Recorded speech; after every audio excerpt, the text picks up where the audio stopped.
அனைவருக்கும் அன்பான காலை வணக்கம். நாம் இந்த வகுப்பில் தொடங்குகின்ற பொழுது நிறைய வார்த்தைகள் சொல்லி தான் ஆரம்பிச்சுக்கிட்டு இருந்தோம். ஆனால் இந்த 100 நாட்களுக்கு பிறகு தொடங்குகின்ற பொழுது அன்பான காலை வணக்கம் அப்படின்னு சொல்லி தான் தொடங்கணும். ஏன் அன்பான காலை வணக்கம் அப்படின்னு ஆரம்பிக்கிறோம் அப்படின்னு சொன்னாக்க, 100 நாட்களை கடந்து போன பொழுது அப்போது டாக்டர் சொன்னாங்க, டிவைன்ல இருந்து மெசேஜ் வருது. அப்போது நீங்கள் காலையில் எடுத்த உடனே சொல்கிறீங்களே, அனைவருக்கும் வணக்கம் சொல்கிறீங்க. அந்த வணக்கம் சொல்கின்ற அந்த வார்த்தையில் இருக்கு இல்லையா, அதை பயன்படுத்துகின்ற முதல் வார்த்தை அன்பு, அன்பான வணக்கம் என்று ஆரம்பிக்கணும் அப்படின்னு சொன்னாங்க. நான் கேட்டேன், எதுக்கு அன்பான? நிறைய வார்த்தைகள், இனிமையான, உற்சாகமான நிறைய வார்த்தைகள் இருக்குது அப்படின்னும்போது, அப்போது டிவைன்லேருந்து சொல்லப்பட்ட செய்தி, ஒரு மனிதனிடம் அனைத்து உயிர்களையும் நேசிக்கின்ற அன்பு இருந்தால் அந்த அன்பு என்பது இறைத்தன்மைக்கு சமமானது. எல்லா உயிர்களையும் மதிக்கக்கூடிய அன்பு என்பது இறைத்தன்மை உடையது. அடிப்படையில் அனைவரையும் அன்போடு நேசிக்கின்ற அந்த மனப்பக்குவம் ஒருவருக்கு வந்துவிட்டால், நம்ம சொல்கிறோம் இல்லையா, நிறைய விஷயங்கள் ஃபாலோ பண்ணணும், கர்மா ஃபாலோ பண்ணணும், நல்ல விஷயங்கள் ஃபாலோ பண்ணணும். நீங்கள் அடிப்படையில் இதை ஆரம்பித்து விட்டால் படிப்படியாக அது தானாகவே நடக்கும். அப்போது வார்த்தையில் அன்பை பயன்படுத்துகின்ற பொழுது வார்த்தையே வாழ்க்கையாகிறது. அப்போ வார்த்தை என்பது சொல்லாக இருந்தாலும் அது செயலாக மாறுகிறது. சொல் தொடர்ச்சியாக எதை நாம் பயன்படுத்தி கொண்டிருக்கின்றோமோ அதை மனம் உள்வாங்குகிறது. அப்போ மனம், சொல், செயல், இந்த மூன்றிலும் அன்பு என்பது நீக்கமர நிறைகின்ற பொழுது அது இறைத்தன்மையாகிறது. அதில் ஏற்கனவே நம்ம சொன்ன ஃப்ரீக்குவன்சி பேஸில் மோர் தென் 550 எக்ஸ்டர்னல் லவ். எக்ஸ்டர்னல் லவ்ங்கிறத விட அன்கண்ட்ரோலபிள் லவ். இறைவன் என்பது அதில் இஸ்லாத்தில் சொல்லுவாங்க, அளவற்ற அன்பாளன், நிகரற்ற அருளாளன். அளவற்ற அன்பு, இவ்வளோதான் அன்பு காட்டணும் அப்படிங்கிறது இல்லாமல் ஒருவருக்கு எவ்வளோலாம் காட்ட முடியுமோ அந்த அளவுக்கு அன்பை காட்டுகின்ற நேசம் இருந்தால் அது இறைவனுடைய தன்மையாக இருக்கிறது. அப்போது அதனால் நாம் சொல்லுகின்ற இந்த வார்த்தை அன்பு என்பது இறைவன் கொடுத்த வார்த்தை. எனவே நம்ம அதனால தான் நான் 100 நாட்கள் கடந்த பிறகு போஸ்டிங் போடும்போது கூட அன்பான காலை வணக்கம் போட்டுட்டு ஹார்ட்டோட போட்டேன். இதயத்திலிருந்து அந்த அன்பு வர வேண்டும் அப்படிங்கிறதுக்காக நான் போட்டிருந்தேன். இடையில அதை பற்றி சொல்ல முடியல, ஏன் அந்த அன்புங்கிற வார்த்தையை பயன்படுத்துகின்றேன் அப்படிங்கிறது. அப்போது நாம் இதுக்கு பிறகு பயன்படுத்துகின்ற பொழுது காலை வணக்கம் என்று சொல்கின்ற பொழுது அன்பான காலை வணக்கம் என்று அன்பு என்ற வார்த்தை திரும்ப திரும்ப பயன்படுத்துகின்ற பொழுது அதுவே நாம மாறுகின்றோம். இதைத்தான் புத்தரும் எக்ஸ்ட்ராடினரியாக சொல்லியிருப்பார். ஆசையே துன்பத்திற்கு காரணம், ஆசையை நீக்கினால் துன்பம் என்று வாழலாம், மனம், சொல், செயல் ஆகியவற்றில் தூய்மை வேண்டும், ஃபினிஷிங் பாயிண்ட்டு எல்லா உயிரிழத்தும் அன்பு வேண்டும் முடிச்சிருப்பார். ஏனென்றால் இங்கே ஓப்பனிங்லேருந்து எண்டுக்கு வருகின்ற பொழுது அறியாமை, ஆசை இதெல்லாம் வந்துகிட்டு இருக்குது. கடைசியில் எல்லா உயிரிழத்தும் அன்பு வேண்டும் அப்படிங்கிறது ரொம்ப எளிமையானது. அன்பு பாராட்டுறது, மனம், சொல், செயல் ஆகியவற்றில் தூய்மைங்கிறது அவ்வளோ எடுத்தோடனே வந்துடாது.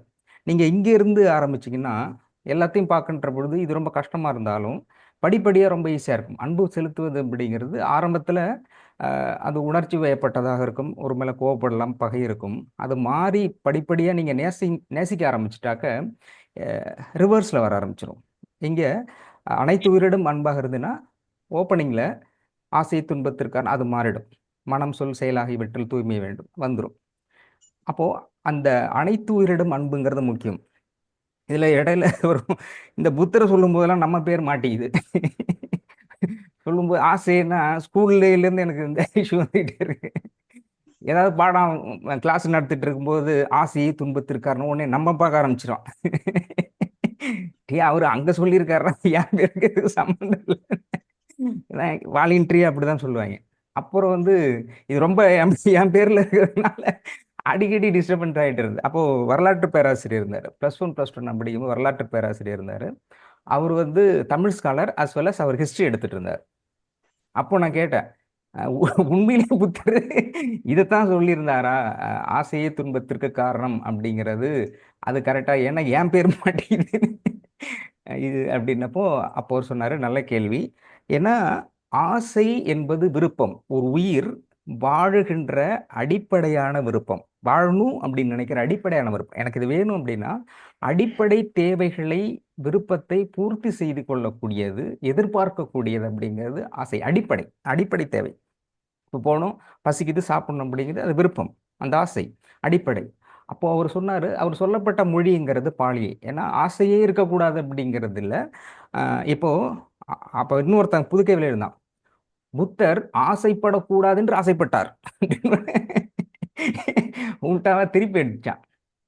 ஆமா, ஆசைப்படக்கூடாது என்று ஆசைப்பட்டார். அப்போ அப்போ ஏதோ ஒன்று அடிப்படையில் இருக்கும்.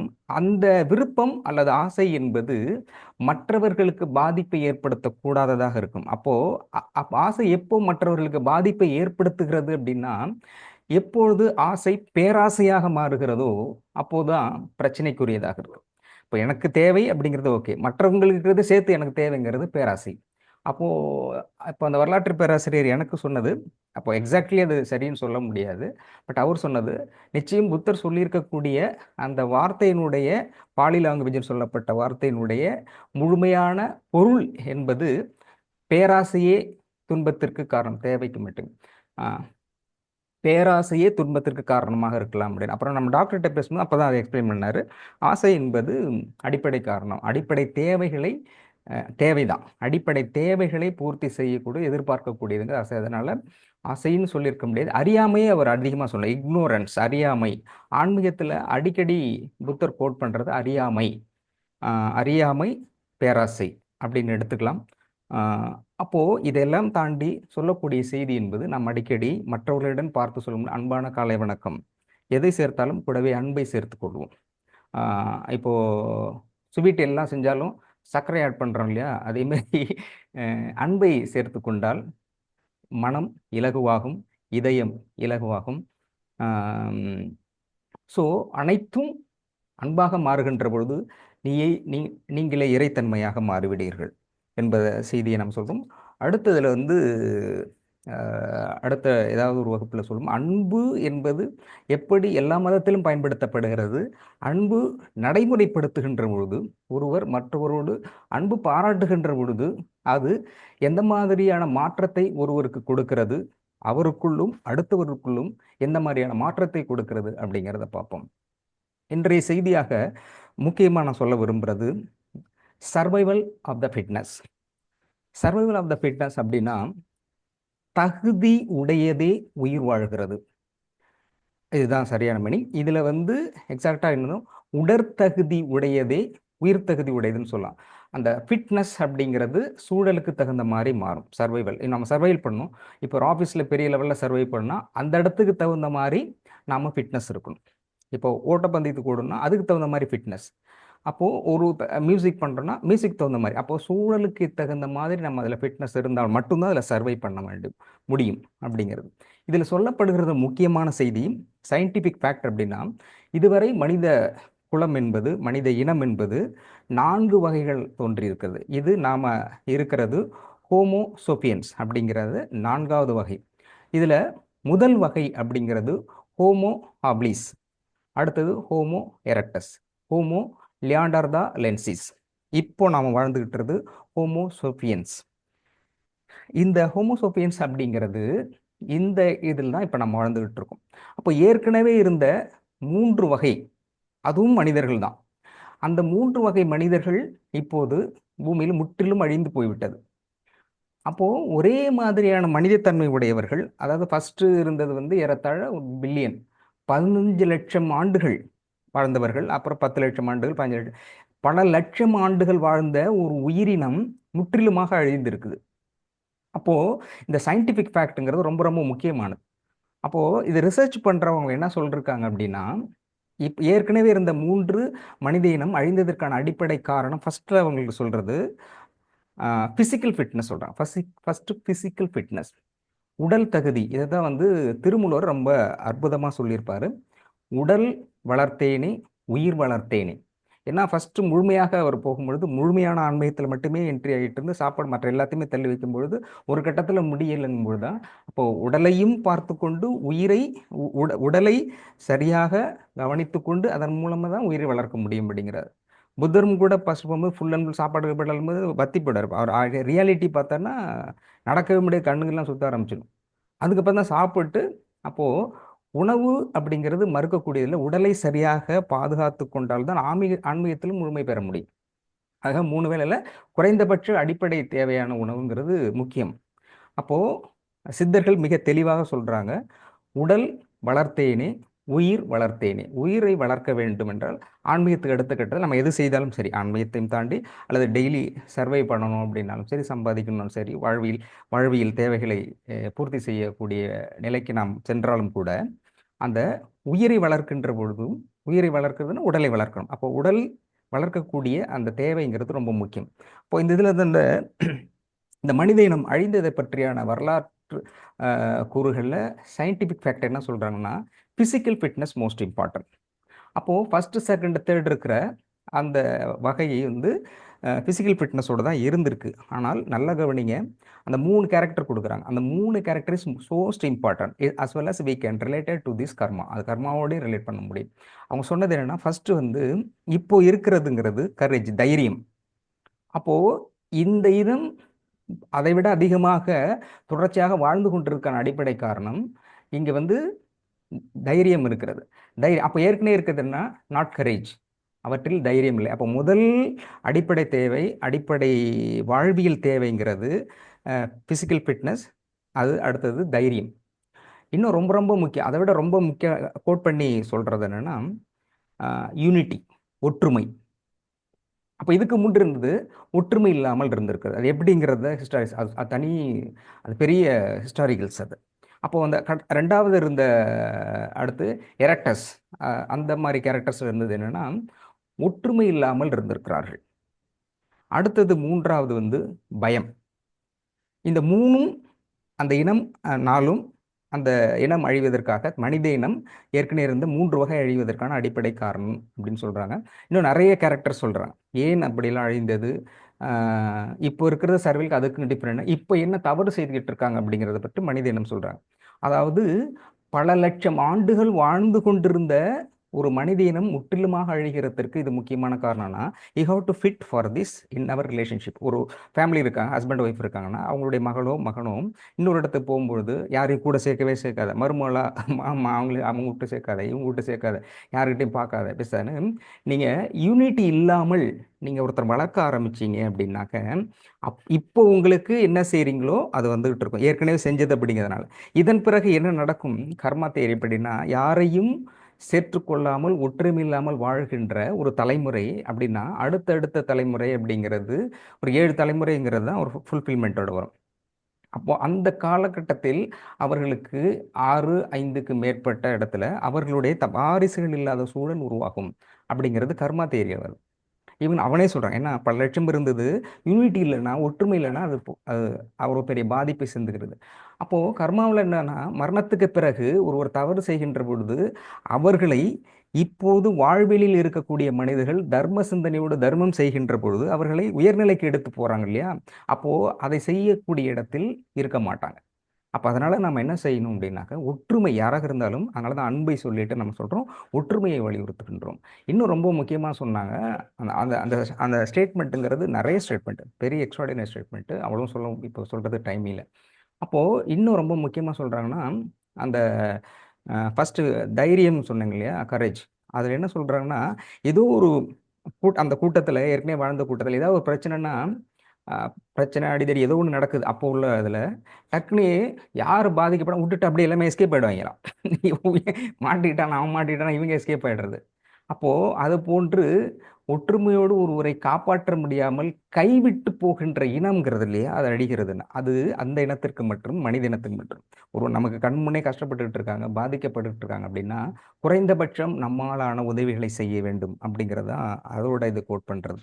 ஃபியர், பயம் அப்படிங்கிறத எடுத்துக்கிட்டோம்னா, பயம் அப்படிங்கிறது இன்றைய இருக்கக்கூடிய ஹோமோசோபியன்ஸ், இப்போ இருக்கக்கூடியவர்களுடைய மனித தன்மையில் இருக்கிறவங்களுக்கு பயம் இருக்குது. இப்போ பார்த்தீங்கன்னா, நைட்டு நமக்கு தெரியும், டெய்லி நம்ம வசிக்கக்கூடிய 40 வருஷம் 50 வருஷம் கிட்டத்தட்ட இருக்கிற அதே வீட்டில் லைட்டு ஃபுல்லாக இருக்குது. ஏதோ ஒரு 10 நிமிஷம் கரண்ட்டு போயிட்டால் பயம் வந்துடுது இல்லை, 10 நிமிஷம் தான் அதே இடத்துல தான் இருக்கும். டப்புன்னு கரண்ட்டு போயிடுச்சுன்னா இருட்டானா பயம் வந்துடும். ஏதோ ஒரு சவுண்டு கேட்டால் அதாக இருக்குமோ இதாக இருக்குமோன்னு ஒரு 10 நிமிஷத்துக்கு மேலே கரண்ட் இல்லாமல் இருக்க முடியாது. இருட்டு அப்படின்னாலே நம் உடலில் வந்து ஏதோ ஒரு பயத்தை ஏற்படுத்துகிறது. ஏன் இந்த பயம் என்பது ஆதியில் ஆஹ், நெருப்பே இல்லாமல் ஒளியே இல்லாமல் வாழ்ந்த மனிதன் பயந்துகிட்டு இருந்தான் இல்லையா, அந்த பயம் இன்றைக்கும் தொடர்கிறது அப்படின்னு சொல்றாங்க. அப்போ பல லட்சம் ஆண்டுகளுக்கு முன்பாக ஏற்பட்ட பயம், ஆதி மனிதனுக்கு ஏற்பட்ட அந்த இருட்டு பயம்ன்றது இன்றைக்கும் தொடர்கிறது. அதனால தான் லைட் இல்லை அப்படின்னு ஒரு அடுத்த செகண்ட் பயம் வருது அப்படின்றாங்க. அப்போ இதை நம்ம கோன்சைட் பண்ணும்போது பல லட்சம் ஆண்டுகளுக்கு முன்பாக ஏற்பட்ட ஒரு சின்ன பயம்ங்கிறது பல ஜென்மாதி ஜென்ம பல லட்சம் தலைமுறை கடந்தும் அந்த இது தொடருது. அப்படிங்கும்போது நாம் செய்யக்கூடிய செயல், எண்ணுகின்ற எண்ணம் அப்படிங்கிறது எந்த அளவுக்கு வலிமை உள்ளது அப்படிங்கிறத புரிந்து கொள்ள வேண்டும் அப்படிங்கிறதுக்காக இதை நான் சொல்லியிருக்கேன். அப்போது சர்வைவல் ஆஃப் த ஃபிட்னஸ் அப்படின்னு சொல்லணும், ஃபிசிக்கல் ஃபிட்னஸ் அப்படின்னு நம்ம சொல்கிறோம். இதில் மிக முக்கியமாக ஃபிசிக்கல் ஃபிட்னஸ் சொல்கிறாங்க. இப்போ காட்டுக்கு ராஜா அப்படின்னா சிங்கம் தானே, நோ டவுட்டா. காட்டுக்கு ராஜா சிங்கம் கரெக்டா? மரகதவள்ளி மேடம் மட்டும்தான் தலையாட்டுறாங்க. சரி, ஓகே. எல்லாருக்கும் தெரியுங்கிறதுனால நோட்ஸ் எடுத்துக்கிட்டு இருக்கேங்க, அதனால தலையாட்டவில்லை. ஓகே, இருந்தாலும் உண்மை அதுதான். காட்டுக்கு ராஜா சிங்கம்னு தான் சொல்கிறான். Right, okay. எப்படி எதுக்காக சொல்லப்பட்டதுன்னா, அது வந்து எந்த சூழ்நிலையும் எந்த விலங்கையும் உடனே வேட்டையாடி அடித்து கொள்ளக்கூடிய மிகப்பெரிய ஆற்றல் உள்ளது. கரெக்டாக அடிக்க ஆரம்பிச்சிடும். ஓகே. இப்போது லாஸ்ட்டாக வந்து ஒரு வருஷத்துக்கு முன்னாடி வந்து இந்த அனிமல் பிளான்ட்டு, ஜியாகிரபிக்கல் இந்த மாதிரி வீடியோ பார்க்கும்பொழுது பார்த்தா எருமை மாட்டுக்கும் சிங்கத்துக்கும் சண்டை நடக்குது. அதில் எருமை மாடு கும்பலை குத்தி சிங்கத்தை காலி பண்ணிடுது, சிங்கம் இறந்து போயிடுது. இப்போ காட்டுக்கு ராஜா யாரு? இப்போ காட்டுக்கு ராஜா சொல்லுங்க. ஏற்கனவே சிங்கம் தான், ஆனால் சிங்கத்தை ஒரு எருமை மாடு குத்தி கொள்ளுது. அப்போ யாரு? தைரியசாலி. Super, excellent, exact right. Fitness, தைரியம், கரெக்ட். ஃபிசிக்கல் ஃபிட்னஸ்ங்கிறது அப்போது சிங்கம் அப்படிங்கிறது உயர்ந்த இடத்துல இருக்குது. அது கரேஜ், அது அது ஃபைட்டிங்கை விட அதோடைய டோன் தான். அதனால தான் சொல்கிறது காலையில் பாடணும் அல்லது பேசணும் அப்படின்னு சொல்கிறது. ஏன்னா அந்த வோக்கல் சவுண்ட் இருக்கு இல்லையா, அது அந்த கர்ஜிக்கிற சவுண்ட் இருக்கு இல்லையா, அது சவுண்டே பல பேரை நடுங்க வைக்கும். Sound is most important. பட்டு அப்போது இதுக்கும் அதுக்கும் ஃபைட் நடக்கும்போது ஒரு கட்டத்தில் எருமை மாட்டுக்கும் அதுக்கு நடக்கும்போது எருமை மாடே சிங்கத்தை குத்தி கொள்ளுது. அப்போ அந்த இடத்துல எதுக்குன்னா சர்வைவல் ஆஃப் த ஃபிட்னஸ். எது வலிமை உள்ளதோ அதுவே வாழ தகுதியுடையது. வலிமை இந்த இடத்துட்டு ரொம்ப முக்கியம். அப்போ அதுக்கும் இதுக்கும்னா அப்போ அந்த இடத்துட்ட அடிக்கக்கூடிய அளவுக்கு ஆற்றல் இல்லை, கம்மியான உடனே இது அதை விட ஃபைட் பண்ணக்கூடிய இடத்துல இருக்கும்போது இது சர்வைவல் ஆஃப் த ஃபிட்னஸ். அப்போது எது தகுதி உடையதோ அதுவே வாழ தகுதி உடையது, தகுதி உடையதே வாழ தகுதி உடையது. அதாவது உடல் தகுதி அப்படின்னு சொல்கிறாங்க, இந்த இடத்துல உடல் தகுதி எடுத்துக்கலாம், சூழலுக்கு தகுந்த மாதிரி அது. அப்போது அது அதே மாதிரி எறும்பு மட்டும் சாதாரண குள்ளநரியே அடிக்குது. இப்போ எது எது அடிக்குதுன்னா அப்போது சூழலுக்கேற்ப இருக்கக்கூடிய அந்த உடல் தகுதி, இந்த ஃபைட்டிங் கெப்பாசிட்டி, அது ப்ளஸ் தைரியம். அது உடலில் இருந்தாலும் கூட அதை அடிக்கக்கூடிய ஆற்றல் இருக்கு இல்லையா, அந்த தைரியம் வரணும். அதுதான் ஃபஸ்ட்டு சொல்கிறாங்க அதில் கரேஜ், தைரியம். இந்த தைரியம்ங்கிறது மோஸ்ட் இம்பார்ட்டன்ட். இந்த சர்வைவில் மோஸ்ட் இம்பார்ட்டன்ட் நம்ம சொல்லக்கூடிய தைரியம். ஃபஸ்ட்டு கான்ஃபிடென்ட்டாக இருக்கணும், உறுதியாக இருக்கணும், தைரியமாக இருக்கணும் அப்படிங்கிறது. இதை தொடர்ச்சியாக பார்க்கும்போது ஒரு குரு என்ன பண்ணார்னா, ஸ்டூடெண்ட்ஸுக்கு வந்து ஃபுல்லாக டீச் பண்ணார். எல்லாத்தையும் சொல்லி கொடுத்துட்டு முழுமையாக ஆன்மீகத்தினுடைய எல்லாத்தையும் கற்றுட்டு அதுக்கு சில டெஸ்ட் வச்சார். நிறைய பேரில் அதில் 3 பேர் செலக்ட் ஆனாங்க. 3 பேர் செலக்ட் ஆன உடனே அப்போ குருவே இதில் ஏதாவது எங்களுக்கு ஸ்பெஷலாக கொடுப்பீங்களா, எனக்கு வந்து சொர்க்கத்துக்கு கூப்பிட்டு போவீங்களான்னு, கண்டிப்பாக கூப்பிட்டு போகிறேன் அப்படின்ட்டு இந்த 3 பேருக்கும் ஒரு கண்டிஷன் வைக்கிறார். புஷ்பராக விமானம்ங்கிறது வரும், அதனால் நான் அதை கூட்டிகிட்டு போகும்பொழுது அந்த விமானம் கூட்டிகிட்டு உங்களுக்கு சுற்றி காமிச்சிட்டே இருக்கும். இடையில வந்து நிறுத்தி ஏதாவது ஒரு கேள்வி கேட்கும். அந்த கேள்விக்கு யார் பதில் கரெக்டாக சொல்கிறீங்களோ அவங்கள வந்து சொர்க்கத்துக்கு கூப்பிட்டு போயிடும். தப்பாக சொன்னீங்கன்னா அதே இடத்துல தூக்கி போட்டுரும், ஆல் அவுட் அப்படின்னு சொல்கிறாங்க. அவர் சொன்னாங்க, சரி நிறைய எத்தனை வருஷம் படிச்சிருக்காங்களே, ஆன்மீகத்தில் தானே கேள்வி கேட்டால் சொல்லலாம் அப்படின்ட்டு புஷ்பராக விமானத்தில் ஏறி 3 சீடர்களும் குருவும் பறக்குறாங்க. ஒரு பெரிய காட்டு பகுதியில் போயிட்டுருக்கு அந்த விமானம். காட்டுப்பகுதியில் போயிட்டு இருக்கும்போது பார்த்தாக்க ஒரு ஒரு மான் குட்டி என்று பசியோடு இருக்கிற அப்போ தான் குட்டி என்று பசியோடு இருக்கக்கூடிய அந்த மான் குட்டிக்கு அந்த தாய் மான் வந்து பால் கொடுத்துக்கிட்டு இருக்கு. ரொம்ப தூரத்தில் வந்து பார்த்தாக்க ஒரு குகையில் வந்து ஒரு சிங்கம் வந்து குட்டி போட்டுருக்கு. குட்டி போட்டோடனே சிங்கத்து குட்டிக்கு வந்து பயங்கர பசி பொறுக்க முடியாமல் சிங்கத்தோட காது வாலெல்லாம் பிடிச்சி கடிச்சிக்கிட்டு இருக்கு. கடிச்ச உடனே அதுக்கு சாப்பாடு இறைய கொடுக்கணும். அதனால் கொஞ்சம் தள்ளி வச்சுட்டு உடனே சிங்கம் வந்து வேட்டை கிளம்புது. வேட்டைக்கு போயிட்டு இருக்கும் கொஞ்சம் தூரம் போனோடனே பார்த்தாக்க இங்கே மான் இருக்குது, குட்டி போட்ட மான் இருக்குது, சிங்கம் இருக்குது. டைரெக்டாக வந்து வேட்டையாட ஆரம்பிக்குது சிங்கம். போய் கரெக்டாக அடிக்குது, மான் அடிக்குது. மான் அடித்து கழுத்து பிடிச்சி தரன்னு பிடிச்சி இழுத்து இருந்தது. மான் குட்டி பயந்துக்கிட்டு தரன்னு நிற்கிது. ஏன்னா குட்டி தானே, அது ஒன்றும் தெரியாது. இது மான் அடிச்சுட்டு அப்படியே தரன்னு இழுத்துட்டு வந்து அந்த சிங்கக்குட்டிக்கு உடம்பெல்லாம் பிச்சு கடிச்சு குதறி கொடுக்குது, எல்லாம் சாப்பிடுது ஹாப்பியாக. இந்த புஷ்பராம விமானம் அந்த இடத்துல நிற்கிது மேலே நின்றுட்டு. அப்போது அங்கே கேள்வி வருது, விமானத்திலேருந்து புஷ்பராக விமானத்திலேருந்து கேள்வி வருது. ஃபஸ்ட்டு ஸ்டூடெண்ட்டை கேட்குது, இப்போ இந்த சுச்சுவேஷனை பார்த்துருக்கீங்களே, இதை பற்றி கடவுளினுடைய படைப்பை பற்றி நீங்கள் சொல்லுங்கள் அப்படின்னு. நம்மளை மாதிரி ஆள் துருதுரு பண்ணிட்டான். துருதுரு என்ன பண்ணிட்டான், ஐயோ பாவம்ப்பா அந்த மானு, அந்த குட்டி இப்போ தான் போட்டிருக்கு, அதை போய் அடிச்சிருக்கு. மான் குட்டிலாம் எப்படி இருக்க போகுது, அது எப்படி வாழும், வேற எதையாவது அடித்து சாப்பிட்ருக்கலாமே, அது பாவம் இல்லையா அப்படின்னு சொல்லிட்டான். சொன்ன அடுத்த செகண்டே தூக்கி கீழே போட்டுச்சு. கீழே போட்டோன்னே கீழே வந்துட்டான். அடுத்த 2 பேரும் பயந்துட்டான், அது கரெக்டு தான், பாவமாக தானே இருக்குது அப்படின்ட்டு. உடனே திரும்ப கேட்குது, அடுத்தவன்ட்டு அந்த கேள்வி கேட்குது, இப்போ இதை பற்றி நீங்கள் உங்களுடைய அடுத்த கருத்து சொல்லணுன்னு. ஏற்கனவே கீழே தள்ளி விட்டதுனால அந்த பதில் தப்புன்னு எல்லாரும் ஒரு முடிவு வந்துட்டாங்க 2 பேரும். அப்போது நம்ம மாற்றி சொல்லுவோம் அப்படின்ட்டு 2வது ஆள் சொன்னால், ஆமாம் அது கரெக்டு தான். ஏன்னா சிங்கக்குட்டிக்கு பசிக்குது, சிங்கத்துக்கு பசிக்குது, அப்போ அது எப்படி சாப்பிடும், அதை அடித்து தான் சாப்பிடணும், அதனால் இந்த சிங்கம் செஞ்சது கரெக்டு அப்படின்ட்டுதான். உடனே அவனையும் தூக்கி போட்டுருச்சு. அவனையும் தூக்கி போட்டோடனே 3வது ஆளு பயந்துட்டான். ஒன்று அப்படி இருக்கணும், ஒன்று இப்படி இருக்கணும், 2மே தூக்கி போடுதுன்ட்டு உடனே குருக்கிட்ட சந்தேகம் கேட்குறான், குருவே இது ஒரு சந்தேகம் இருக்குது அப்படின்னு. தொடர்ந்து பேசலாம். சீஃப் டாக்டர் வந்துட்டாங்க.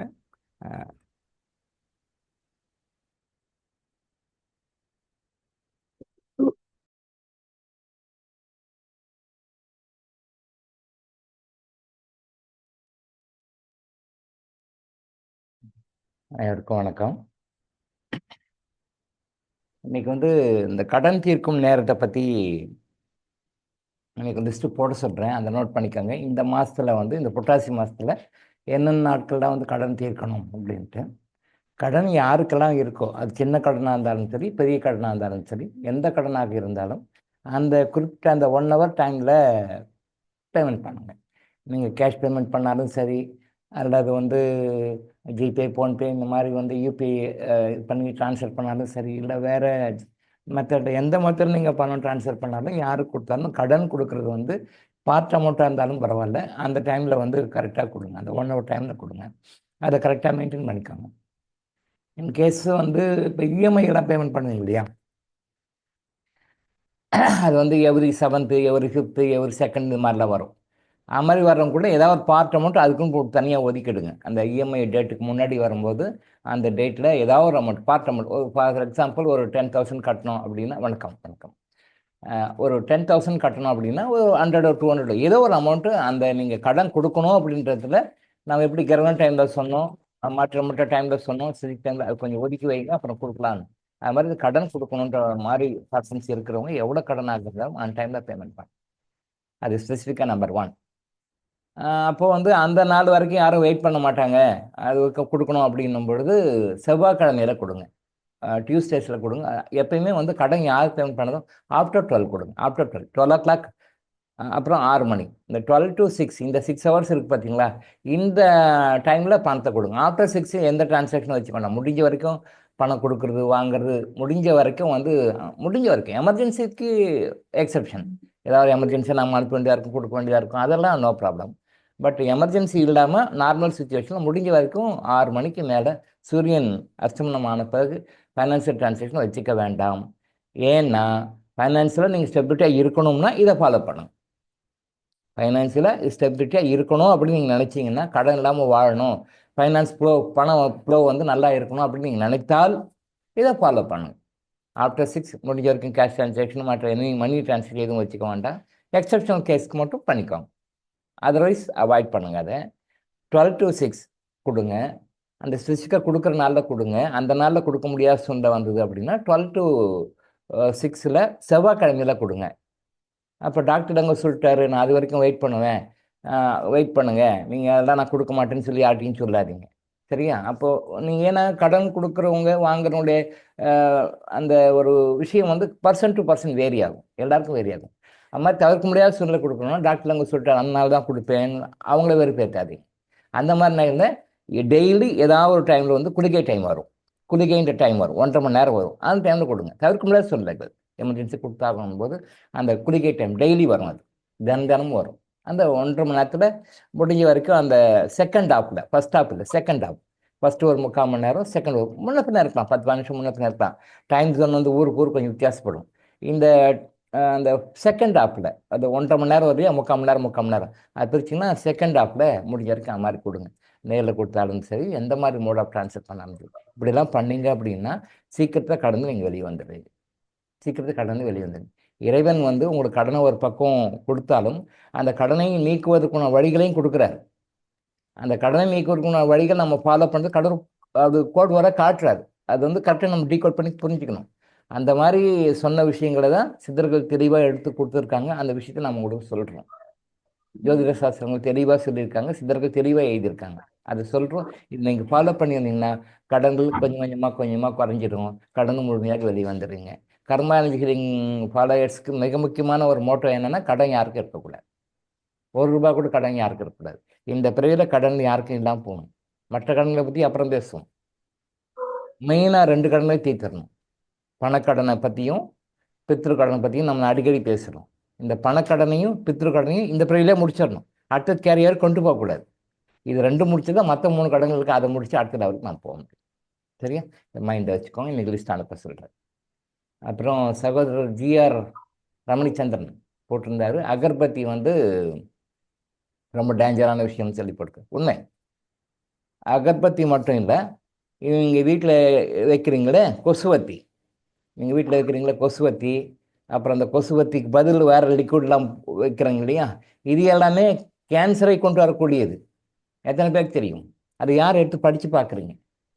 இப்போல்லாம் கொஞ்சம் உஷாராக மக்கள் கொஞ்சம் படிக்கிறாங்கன்ட்டு என்ன பண்ணுறாங்க, முதல்ல வந்து கொஞ்சம் நம்ம மாதிரி விஷயம் தெரிஞ்சவங்க மக்களுக்கு சொல்லி ஒரு அவேர்னஸ் கொண்டு வரும்போது இந்த கம்பெனிக்காரங்க என்ன பண்ணிட்டாங்க தெரியுங்களா, சாதாரணமாக மனிதன் என்ன புரிஞ்சுக்கிறான் அந்த லாங்குவேஜ் இல்லாமல் வேறு டெக்னிக்கல் நேம் போட ஆரம்பிச்சிட்டாங்க.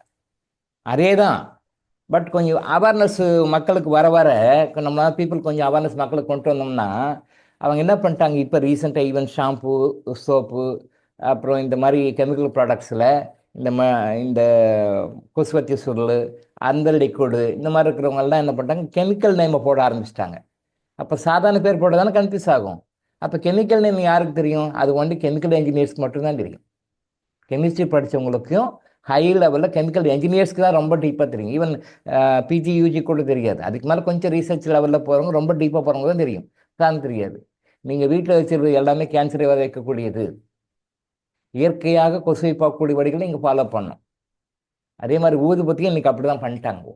ஊதுபத்தி இல்லை, கேம்பர் அப்படி தான் பண்ணிட்டாங்க, கற்பூரம் அப்படி தான் பண்ணிட்டாங்க.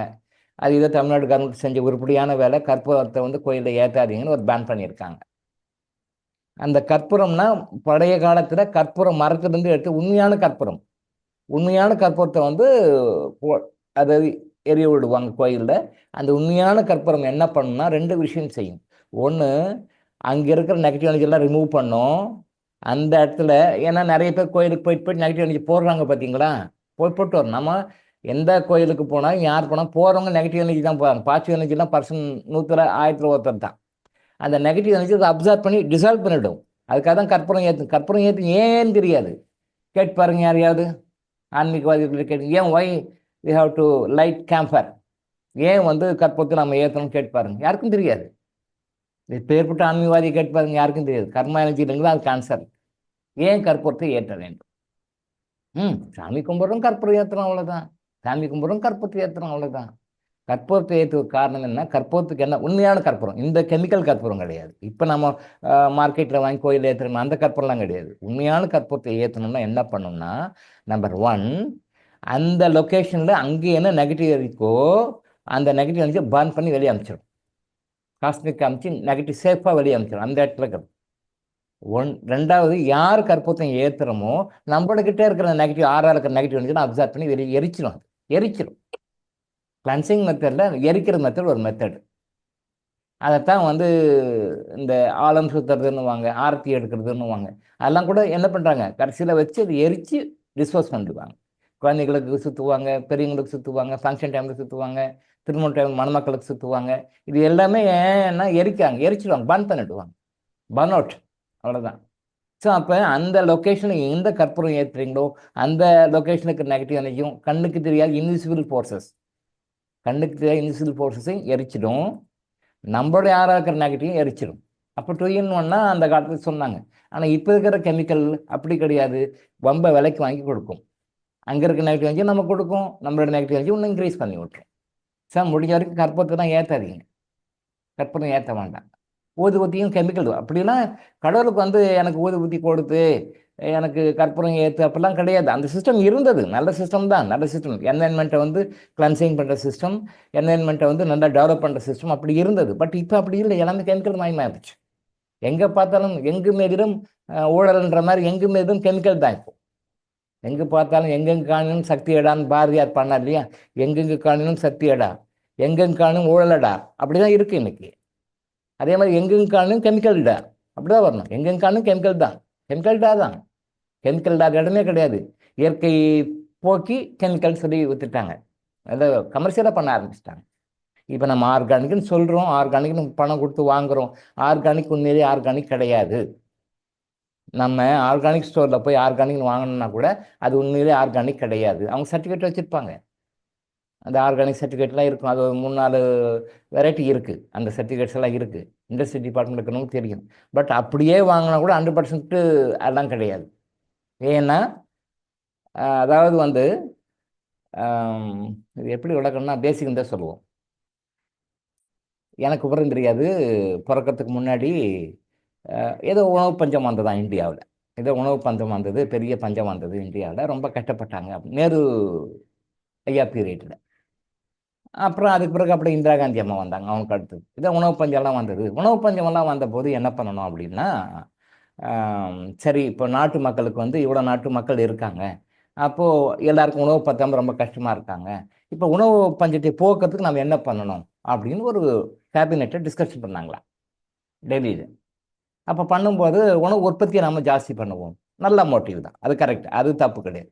அப்போ இந்திய நாட்டு விவசாய நிலங்கள் நிறையா இருக்குது, உணவு உற்பத்தி அதிகம் பண்ணணும்னு கேபினெட்டில் ஒரு முடிவு எடுக்கிறாங்க. ஓகே, இப்போ உணவு உற்பத்தி அதிகம் பண்ணுறதுக்கு என்ன பண்ணோம்னா, இங்கே தான் தப்பு பண்ணிட்டாங்க அவங்க. இந்திரா காந்தி அம்மா பீரியடில் என்ன பண்ணிட்டாங்க, அப்போ பாசிட்டிவாக எப்படி பண்ணணும், அப்போ இயற்கை விவசாயம், இயற்கையான விவசாயம், ஆர்கானிக் விவசாயம் தான் நடந்தது. நடந்ததே இந்தியாவில் இயற்கை விவசாயம், ஆர்கானிக் விவசாயம் நடக்குது. விவசாயமே ஆர்கானிக் தான். அந்த ஆர்கானிக் விவசாயத்தை விட்டுட்டு என்ன பண்ணாங்க, கார்பரேட் தாதாக, கார்பரேட் மாஃபியா கிட்ட இந்தியன் கவர்மெண்ட் சரண்டர் ஆயிடுச்சு. அவங்க என்ன பண்ணாங்க, நாங்கள் விளைச்சல் அதிகப்படுத்துறதுக்கு நாங்கள் கெமிக்கல்ஸ், யூரியா, பொட்டாசியம் நம்மளாம் பேசுகிறோம் இல்லையா, இது எல்லாமே நாங்கள் இயற்கையாக கொடுக்குறோம் அப்படின்னு சொல்லிட்டு அவங்கள இந்தியன் கவர்மெண்ட்டை கவர் பண்ணிட்டாங்க. அவங்க பண்ணிவிட்டு கொண்டு வந்தாங்க ரசாயன உரத்தை இறக்குனாங்க. இப்போ ரசாயன உரக்கு என்ன பண்ணாங்க அப்படின்னா, அப்போ ஃபுல்லாக விவசாயிகளுக்கு எல்லாமே இந்தியா முழுவதும், அதாவது எமர்ஜென்சி பீரியடு அந்த டைம் அந்த முடிஞ்ச பிறகுன்னு வச்சுக்கோங்களேன், எமர்ஜென்சி முடிஞ்ச பிறகுன்னு வச்சுக்கோங்களேன். அப்போ இந்தியா முழுசும் உர வியாபாரம் ஓஹோன்னு ஓடுது, ஜேன்னு ஓடுது. சாதாரணமாகலாம் மல்டிமில்லியன் ஆகிட்டாங்க. எனக்கு தெரிஞ்சு அப்போ எனக்கு அப்புறம் ஓடுவோம் தெரியாது, பட் எனக்கு தெரிஞ்சு சாதாரணவங்களாம் பெரிய கோட்டீஸ்வரர் ஆகிட்டாங்க, பெரிய கோட்டீஸ்வரர் ஆகிட்டாங்க. யார்? இந்த இந்த ரசாயன உரங்கள் இருக்கே, இந்த ரசாயன உரங்களை வாங்கி விற்றவங்க. சாதாரணமாக எனக்கு தெரிஞ்சு கடை, சாதாரணமாக உரக்கடை வச்சுருந்தவங்க பெரிய மில்லியனர் ஆகிட்டாங்க. எதிர்பார்க்கவே இல்லை, இவ்வளோ ஷார்ட் பீரியடில் பெரிய பணக்காரர் ஆகிட்டாங்க. ஏன் பணக்காரங்கன்னா அப்போ எனக்கு தெரியல. அப்புறம் அப்புறம் தான் நிறைய விஷயம் இந்த மாதிரி நிறைய பேர் கோட்டீஸ்வரராக இருக்காங்க. அப்போ சாதாரண இயற்கை உரத்தை எல்லாம் விட்டுட்டு செயற்கை உரத்தை விற்றவங்களே இவ்வளோ பெரிய கோட்டீஸ்வரர் ஆயிருந்தாங்கன்னா, அதை தயார் பண்ணி விற்றவங்கலாம் எப்படி ஆயிருப்பாங்க? கார்பரேட் பில்லியனர்ஸ் மில்லியனர்ஸ் எல்லாம் என்ன ஆயிருப்பாங்க? அவங்க ஒன்றும் அது மாதிரி 1000 டைம்ஸ் 10,000 டைம்ஸ் மல்டிஃபோல்டாக டெவலப் ஆயிட்டாங்க. மக்கள் குடிச்சவர் ஆயிட்டாங்க. செயற்கை உரம் அறிமுகப்படுத்தப்பட்டது. பூமியில் செயற்கை உரம் போட்டு போட்டு போட்டு போட்டு போட்டு போட்டு போட்டு போட்டு ஒரு வழி பண்ணிட்டாங்க. எனக்கே தெரியும். போவாங்க விவசாயிகள் கடையில் போவாங்க, எனக்கு இந்த பயிர் அப்படின்னு சொல்லி போட்டிருக்கேன்னு சொல்லுவாங்க. உடனே அவர் ஒரு பயிர் கொடுப்பார், அவர் அந்த பூச்சி மருந்து கொடுப்பாரு, மற்ற மருந்துகள் கொடுப்பாரு. அதை வாங்கி போடுவாங்க. ஸோ அந்த வருஷம் அந்த பூச்சிலாம் போயிடும், நல்ல விளைச்சல் வரும், நல்லா வரும். ஸோ விவசாயிகள் நல்லா பணம் பார்த்தாங்க. அப்போ அப்புறம் என்னாச்சு, அடுத்த வருஷம் திருப்பி அதே வரும், ரிப்பீட்டடாக வரும். அப்போ போய் கேட்டால் என்ன பண்ணுவாங்க, அதை விட ஹை பவர் கொடுப்பாங்க. ஏன்னா அந்த படையை வந்து கண்ட்ரோல் பண்ணாது. பிகாஸ் அந்த இயற்கை உரத்தை எல்லாம் விட்டுட்டு செயற்கை உரத்துக்கு வந்த பிறகு அந்த செயற்கை வந்து கட்டுப்படாது. நீங்கள் போன வருஷம் என்ன கொடுத்தீங்களோ டோசேஜ் அதுக்கு அடுத்த டோஸ் தான் கொடுக்கணும். அப்போ தான் கண்ட்ரோலுக்கு வரும். இப்படியே என்னாச்சு, அப்படியே வருஷம் பூமிக்கு வந்து, ஏன்னா போன வருஷம் போடுற மாதிரி இந்த வருஷம் ஒர்க் ஆகாது, இந்த வருஷம் போடுற மாதிரி தான் அடுத்த வருஷம் ஒர்க் ஆகாது, அடுத்த வருஷம் போடுற மாதிரி தான் அதுக்கு அடுத்த வருஷம் ஒர்க் ஆகாது. இப்படியே தான் ஹை பவர் கொடுப்பாங்க. அப்படியே கொடுத்து கொடுத்து கொடுத்து போட்டு பூமியை வந்து நாசம் பண்ணிட்டாங்க, மரடாக்கிட்டாங்க. இப்போ வந்து கண் கெட்ட பிறகு சூரிய நமஸ்காரம் வந்துட்டு பண்ணுவாங்க இல்லையா? தமிழ் பழமொழியில் அருமையான பழமொழி, அருமையாக சொல்லிச்சிருக்காங்க, அனுபவி சொல்லிச்சு போயிருக்காங்க. கண் கெட்ட பிறகு சூரிய நமஸ்காரம். அப்போ கண்ணு கெட்ட பிறகு சூரிய நமஸ்காரம் பண்ணுற மாதிரி இப்போ ஆர்கானிக்ன்றாங்க. நல்லா நோட் பண்ணிக்கோங்க. கெமிக்கல் உரத்தை போட்டு கிட்டத்தட்ட ஒரு 50 வருஷமாக வச்சுங்க, ஒரு தோராயமாக ஒரு 50 வருஷம் 50 வருஷம் நாஸ்தி பண்ணிட்டாங்க. இப்போ திரும்பவும் அது ஆர்கானிக் வரணும்னா again it takes at least 50 years. At least 50 years. நான் பல முறை சொல்லியிருக்கேன், ஆக்குபவனுக்கு பல நாள் வேலை, அழிப்பவனுக்கு ஒரு நாள் வேலை. ஆக்குபவனுக்கு தான் பல நாள் வேலை, அழிப்பவனுக்கு ஒரு நாள் வேலை. அந்த ஆர்கானிக்காக கொண்டு வரதுக்கு எத்தனை தலைமுறையாக கொண்டு வந்திருப்பாங்க நம்ம மக்கள், முன்னோர்கள், மூதாதையர்கள் கொண்டு வந்திருப்பாங்க. அதை இன்ஆர்கானிக்காக போட்டு மாற்றுறது கொஞ்ச நாள், ஒரு ஷார்ட் பீரியட், ஒரு 50 இயர்ஸில் கொண்டு வந்துட்டாங்க. இப்போது எல்லாமே கண்டாமினேஷன் தான். இந்த 50 இயர்ஸில் கொண்டு வந்ததை இதை நம்ம ரெக்கவர் பண்ணோம்னா குறைஞ்சபட்சம் 100 வருஷத்துக்கு மேலே ஆகும். அப்படி நாமளே நம்ம திருப்திக்காக, நம்ம சந்தோஷத்துக்காக நம்ம கொட்டிக்கிட்டா கூட, நம்ம திருப்திக்காக நம்மளை திருப்தி கொட்டிக்கணும் அப்படின்னா கூட 50 இயர்ஸாவது ஆகும். இன்னும் 50 இயர்ஸ் ஆகும், இதுக்கு மேலே.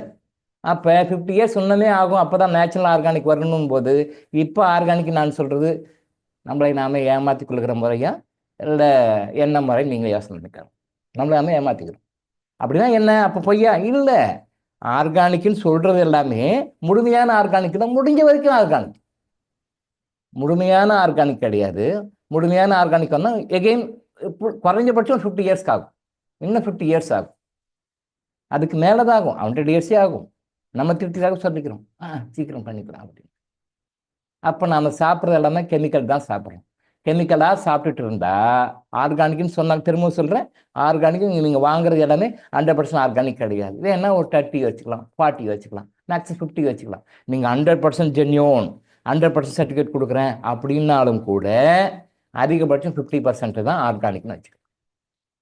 அப்போது எக்ஸ்ட்ரா 50% இன்ஆர்கானிக் நம்ம உடம்புல இருக்குது, அது நோய்களை உருவாக்கும். நீங்கள் எந்த டாக்டர்கிட்ட போய் என்ன ட்ரீட்மெண்ட் எடுத்தாலும் நோய்களை உருவாக்கும்.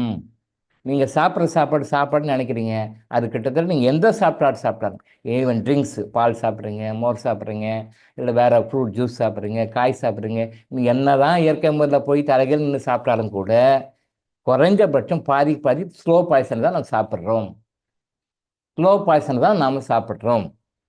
சந்தேகம் இதை யாருமே மறுக்க முடியாது. அரசாங்கம் அப்படி பண்ணிடுச்சு, தெரியாமல் பண்ணிட்டாங்க. இந்திரா காந்தி அம்மா பீரியடில் கேபினெட்டில் மீட்டிங் போட்டு அக்ரிகல்ச்சர் டிபார்ட்மெண்ட்டில் செக்ரட்டரியேட்டில் மீட்டிங் வைக்கிறாங்க. அப்போது வெளிநாட்டிலேருந்து அந்த இயற்கை உரத்தை எல்லாம் நம்மளால் கொடுத்து இங்கே சமாளிக்க முடியாது, அப்போ வெளிநாட்டுக்கு செயற்கை உரத்தை வர வைக்கலாம், வெளிநாட்டு டெக்னிக் கொண்டு வரலாம், அவங்ககிட்டருந்து வாங்கலாம், ப்ளஸ் நம்ம நாட்டிலே அந்த ஃபேக்ட்ரி உருவாக்கலாம். நல்லா பாருங்கள், அங்கேயும் வாங்கலாம், ப்ளஸ் அவங்க டெக்னிக்கல் நோஹவுன்னுவாங்க. இண்டஸ்ட்ரி டிபார்ட்மெண்ட் இருக்கிறவங்களுக்கு தெரியும், டெக்னிக்கல் நோஹவுன்னுவாங்க.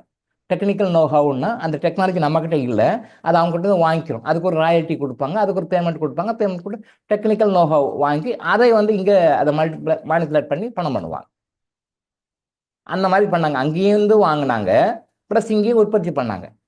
ஈவன் தமிழ்நாடு கூட நம்ம கம்பெனிஸ் ரொம்ப ரொம்ப ஷார்ட் பீரியடில் ரொம்ப பெரிய கம்பெனிகளாக மாறினாங்க. தமிழ்நாட்டில் கூட பெரிய கோட்டீஸ்வரர் ஆகிட்டாங்க. பெரிய கோட்டீஸ்வரர் மில்லியனர் ஆகிட்டாங்க within short period of time. Company பேர் உங்களுக்கே தெரியும், நம்ம சொல்லிக்க வேண்டாம். அப்போது கேபினட் மீட்டிங்கில் இந்த மாதிரி ஃபாரின் இதெல்லாம் கொண்டு வரணும், டெக்னாலஜியை உள்ளே கொண்டு வரணும், அந்த நோவை நம்ம நாட்டில் கொண்டு வந்து அப்ளை பண்ணணும், இயற்கை உரங்களெல்லாம் வேலைக்கு ஆகாது, செயற்கை உரங்களை போட்டால் தான் பண்ண முடியும் அப்படின்னு சொல்லிட்டு சொன்னபோது, அப்போ சீஃபாக ஒரு சயின்டிஸ்ட்டு பஞ்சாப்லேருந்து ஒரு செலக்ட் பண்ணுறாங்க. நீங்கள் தான் இந்த ப்ராஜெக்டை எடுத்து கொண்டு வரணும்னு இந்திரா காந்தி அம்மா பேர் இல்லை, நீங்கள் தான் அந்த ப்ராஜெக்ட் கொண்டு வரணும் அப்படின்னு சொல்லி அவர்கிட்ட சொல்கிறாங்க. சீஃப் அட்வைசர் அவர், சயின்டிஸ்ட், கெமிக்கல் டிபார்ட்மெண்ட்டில், அக்ரிகல்ச்சர் டிபார்ட்மெண்ட்டில் இருக்கிற சயின்டிஸ்ட் அவர் சொல்கிறாரு, பஞ்சாபி, ஐயா இது நமக்கு சரிப்பட்டு வராது, இது வேண்டாம், அது தேச துரோகம் மாதிரி, இது நம்ம நாட்டு கல்ச்சரான இந்த இயற்கையான அந்த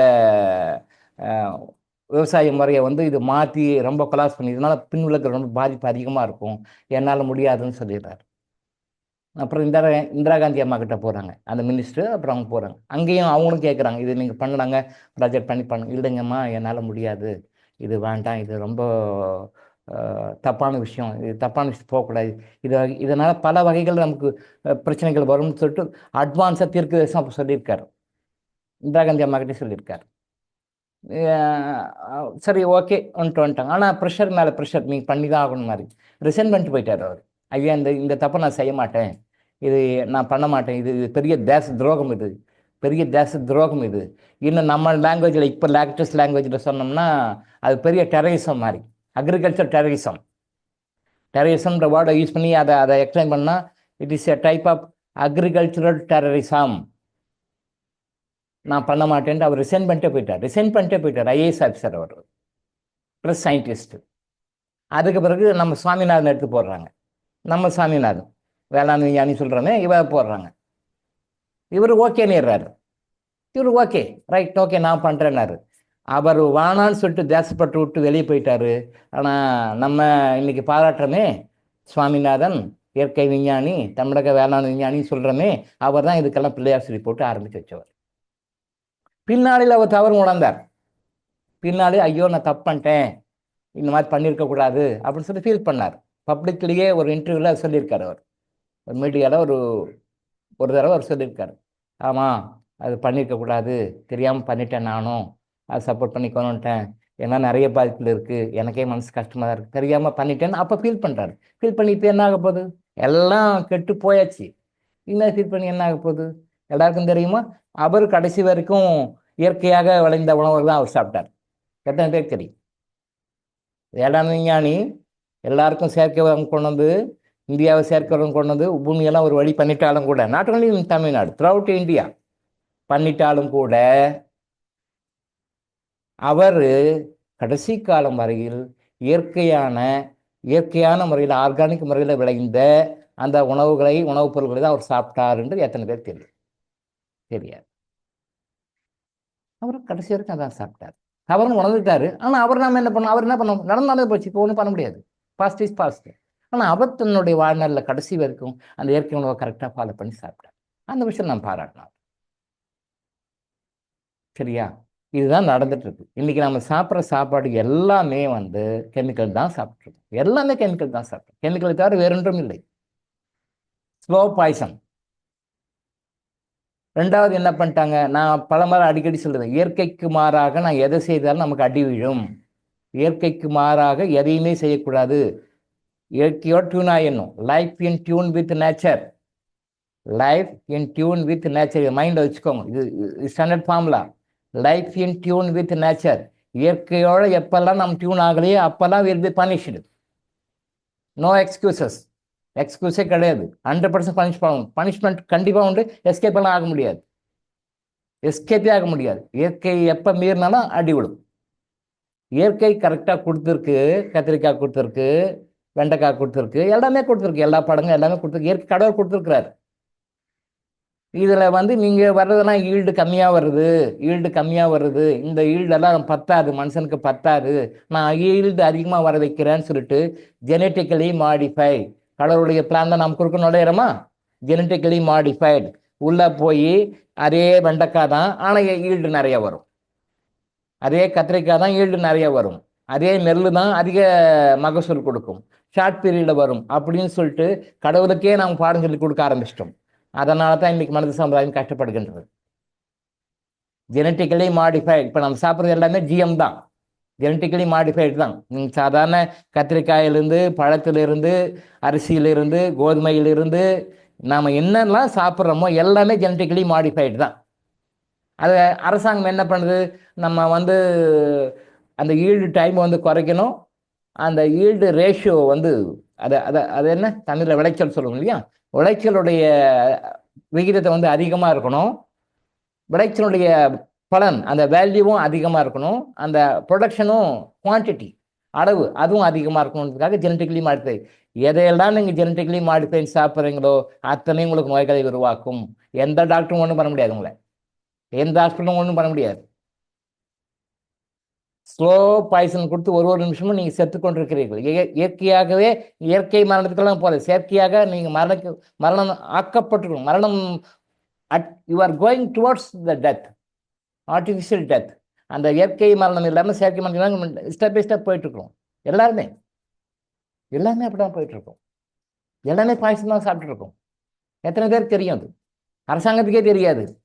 தெரிஞ்சால் மட்டும் என்ன சொல்ல போகுது? அது அரசாங்கத்துக்கே தெரியாது, நம்ம பண்ணிட்டுருக்கோன்னு தெரியாது. அப்புறம் ஃபீல் பண்ணுறாங்க. இப்போ உணர்ந்து என்ன பண்ணுறது? ஒன்றும் இல்லை. ஜெனட்டிக்கலி மாடிஃபைனா கடவுள் என்ன அரிசி கொடுத்தாரோ, கடவுள் என்ன பழம் கொடுத்தாரோ, என்ன காய் கொடுத்தோ அதான் சாப்பிடணும்.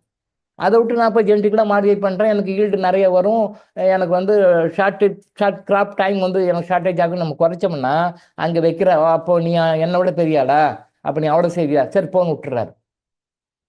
கஷ்டப்பட்டுருக்கோம். திராட்சை பழம் சாப்பிட்றோம், சீட்லெஸ். கடவுள் படைக்கும்போது அது சீடோடு தான் படைச்சார், விதையோடு தான் படைச்சார். இப்போ நம்ம சீட்லெஸ் சாப்பிட்றோம். சீட்லெஸ் திராட்சை நோய்களை உருவாக்கும். நீங்கள் எந்த ஸ்கேன் சென்டரில் போயிருந்தாலும் இது காரணம் தெரியாது. நம்ம சாப்பிட்ற அரிசி எல்லாமே ஜெனட்டிக்கலி மாடிஃபைடு தான். இப்போ வந்து ஒரு ட்ரெண்டு வந்திருக்கு, பழைய அரிசி சாப்பிட்றேன், கவுனி சாப்பிட்றேன், அந்த அரிசி இந்த அரிசி நிறைய வெரைட்டிஸ் போட்டு இப்போ கொஞ்சம் அவேர்னஸ் வந்திருக்கு, அது சாப்பிட்றாங்க, ரைட் ஓகே. அப்போ இது வரைக்கும் சாப்பிட்டது அது வேலை கொடுக்குமா இல்லையா? இப்போ அவேர்னஸ் வந்திருக்கு, ரைட் ஓகே. இப்போ இந்த பெனிஃபிட் யாருக்கு கிடைக்கும்? இப்போ குழந்தை பிறந்து இது வளருது பார்த்தீங்களா? இது நீங்கள் வளரும் போது இது நீங்கள் அரிசி கொடுத்தீங்கன்னா இது வேலை செய்யும். நாம் இத்தனை வருஷம் நாம் இதெல்லாம் சாப்பிட்டுட்டு இப்போ வந்து நாம் இந்த இயற்கை விவசாயத்தில் உருவான இயற்கையான நம்ம ட்ரெடிஷ்னல் ரைஸை நான் இப்போ சாப்பிட்றேன்னா இந்த பெனிஃபிட் உங்களுக்கு எப்போ கிடைக்கும்? இப்போ கிடைக்கும், தப்பு இல்லை. பட் பழசு என்ன பண்ணும்? போயிடுமா நம்ம விட்டு? அது கண்டிப்பாக வேலை செய்யும். இதுக்கெல்லாம் என்ன தீர்வு? கர்மயானஜிகள் இருக்குது, அதை பற்றி பின்னாடி சொல்லுவோம். இதுக்கெல்லாம் தீர்வு இருக்குது. பட் நீங்கள் நம்ம என்ன மாதிரி ஒரு பெரிய அபாயத்தை நோக்கி போய்கொண்டு நீங்கள் உணரணுன்றது தான். அதுக்காக தான் சொல்கிறேன். சாப்பிட்றது எல்லாமே கெமிக்கல் தான், ஜெனட்டிக்கலி மாடிஃபைடு. நீங்கள் வாங்குகிற காய் பாருங்கள், எல்லா காயும் பாருங்கள், எல்லா காயுமே ஜெனட்டிக்கலி மாடிஃபைடு தான். இயற்கையான வெண்டை கிடையாது, இயற்கையான கத்திரிக்காய் கிடையாது, இயற்கையான தக்காளி பழம் கிடையாது. தக்காளி இப்போ விதையே கிடையாது. தக்காளி பழத்தில் விதையே கிடையாது. இப்போ விதையே இல்லை. தக்காளி பழம் சாப்பிட்றதுனால தான் ஆண்களும் பெண்களும் மடாய்க்கு போய்கொண்டிருக்கிறார்கள். ஆண்களும் பெண்கள் மாடு. ஏன்? ஒய்? விதை இல்லை. விதைன்னா சாதாரணமான விதை இல்லை, அது அவ்வளோ விஷயம் இருக்குது. தக்காளி சீட்லெஸ் டொமேட்டோ இல்லையா? சீட்லெஸ் எதை சாப்பிட்டாலும் அது சாப்பிடுறவர்களுக்கு பின்னாடி அவங்களுக்கு அந்த விதைக்கு உண்டான தன்மை அவங்க உடம்புல, ஆண்கள் உடம்புலையும் இல்லை, பெண்கள் உடம்புல இல்லை. குழந்தை பெற்றுக்கிறதுக்கு ஹாஸ்பிட்டலுக்கு போயிட்டு இருக்கணும், ஃபெர்டிலிட்டி சென்டருக்கு போயிட்டு தானே இருக்கோம். இப்போ ஃபெர்டிலிட்டி சென்டரே கிடையாது. எனக்கு தெரிஞ்சு சென்னையில் 2 தான் இருந்தது. எம்லி கணேசன் டாக்டர் ஒன்று, அவங்க வந்து அலோபதி, இன்னொன்று சித்தால தாம்பாரத்தில், நல்ல பேர், அவன் பேர் ஞாபகத்துக்கு வரல. அந்த அம்மா வந்து ஆந்திராக்காரம்மா, சித்தா, சரியா ஜமுனா, எஸ், அவங்க வந்து ஜமுனா. அவங்க 2 மகப்பேறு குழந்தை பிறக்கணும் அப்படின்னா 2 பேர் தான். எம்லி கணேசனுடைய டாக்டர் நுங்கம்பாக்கத்தில், சென்னை நுங்கம்பாக்கத்தில், அவங்க அலோபதி ட்ரீட்மெண்ட்டில் போவாங்க. இங்கே சென்னை தாம்பரத்தில் ஜமுனா அப்படின்றவங்க, அவங்க சித்தா டாக்டர், அவங்க பார்ப்பாங்க. இவங்க முழுக்க முழுக்க சித்தா, அந்த அம்மா முழுக்க முழுக்க அலோபதி. இவங்க 2 பேர் தான் எனக்கு தெரிஞ்சிருந்தாங்க. இன்னைக்கு தெருவுக்கு 2 ஃபெர்டிலிட்டி சென்டர் இருக்கு. இப்போ ரொம்ப ஷார்ட் பீரியட், ரொம்ப ஷார்ட் பீரியட் தானே, இது ஒன்றும் பெரிய வித்தியாசம் கிடையாது. ஒரு 20-30 வருடங்களில் தெருவுக்கு தெரு ஃபெர்டிலிட்டி சென்டர் இருக்கு. இது எதை காட்டுகிறது? அடுத்தடுத்த குழந்தைகளை பற்றி கூட வழி இல்லாமல் போயிட்டு இருக்காங்க, இயற்கையாக ஆண்களும் பெண்களும் காட்டுகிறது. பப்பாளி பழம் எடுத்துக்கோங்க, சீடு கிடையாது. அப்படியே எடுத்தா, கட் பண்ணி எடுத்தோம்னா அப்படியே வித விதையாக இருக்கும், கருப்பு கருப்பாக இருக்கும். அதெல்லாம் அப்படியே எடுத்து போட்டு சாப்பிடுவோம். தோட்டத்தில் இருக்கும் பப்பாளி, சித்தப்பா பறிப்பார், குழந்தை கொடுப்பாரு, எல்லாம் கட் பண்ணால் அவ்வளோ விதையாக இருக்கும், எடுத்து போடும். அந்த விதையை ட்ரை பண்ணி வச்சு வேற ஒரு பர்பஸ்க்கு யூஸ் பண்ணுவாங்க வீட்டில் பாட்டி. பப்பாளி பழம் கட் பண்ணால் அப்படி விதை நிறைய வரும், அப்படியே எடுத்து வைப்பாங்க, அப்படி வெயிலில் அப்படி பாட்டி ட்ரை பண்ணி அதை சில மருத்துவ பர்பஸ்க்கு யூஸ் பண்ணுவாங்க. இப்போது பப்பாளி பழம் வாங்கிட்டு வந்தால் விதையே இல்லை. அப்போ விதையே இல்லாத பழத்தை சாப்பிட்டா நம்ம பாடியில் அந்த விதைக்கக்கூடிய அடுத்த ஜெனரேஷன் உருவாக்கக்கூடிய அந்த விதை சக்தி ஆண் உடம்புல எப்படி வரும், பெண் உடம்புல எப்படி வரும்? எப்படியெல்லாம் தப்பு பண்ணாங்க, அதனுடைய பாதிப்பு எப்படியெல்லாம் பாதிக்கிறோம் பார்த்தீங்களா? இது யாராவது சொல்கிறாங்களா? இல்லை. விதை இல்லாத பழங்களை முடிஞ்ச வரைக்கும் சாப்பிடாது. அது நமக்கு நல்லது. குழந்தை பத்துக்கிறதுக்காக இல்லை, குழந்தை ஜென்ரேஷனுக்காக. அது அது அதுவும் ஒன் ஆஃப் த மேட்டர், அவ்வளோதான். பட் அது இல்லாமல் நிறைய விஷயங்கள் இருக்குது. எங்களுக்கு குழந்தை இருக்குது, அல்லது எங்களுக்கு குழந்தை தேவையில்லை, ஆனாலும் இது சாப்பிடலாம், அப்படி கிடையாது. அது பல வகையில் பாதிக்குது. அந்த பாதிக்கும் வகைகளில் அடுத்த ஜெனரேஷன் உருவாக்கக்கூடிய சக்தி ஆணுக்கும் இருக்காது, பெண்ணுக்கும் இருக்காது. விதை அற்ற அந்த சீட்லெஸ் டேட்ஸை சாப்பிட்றது.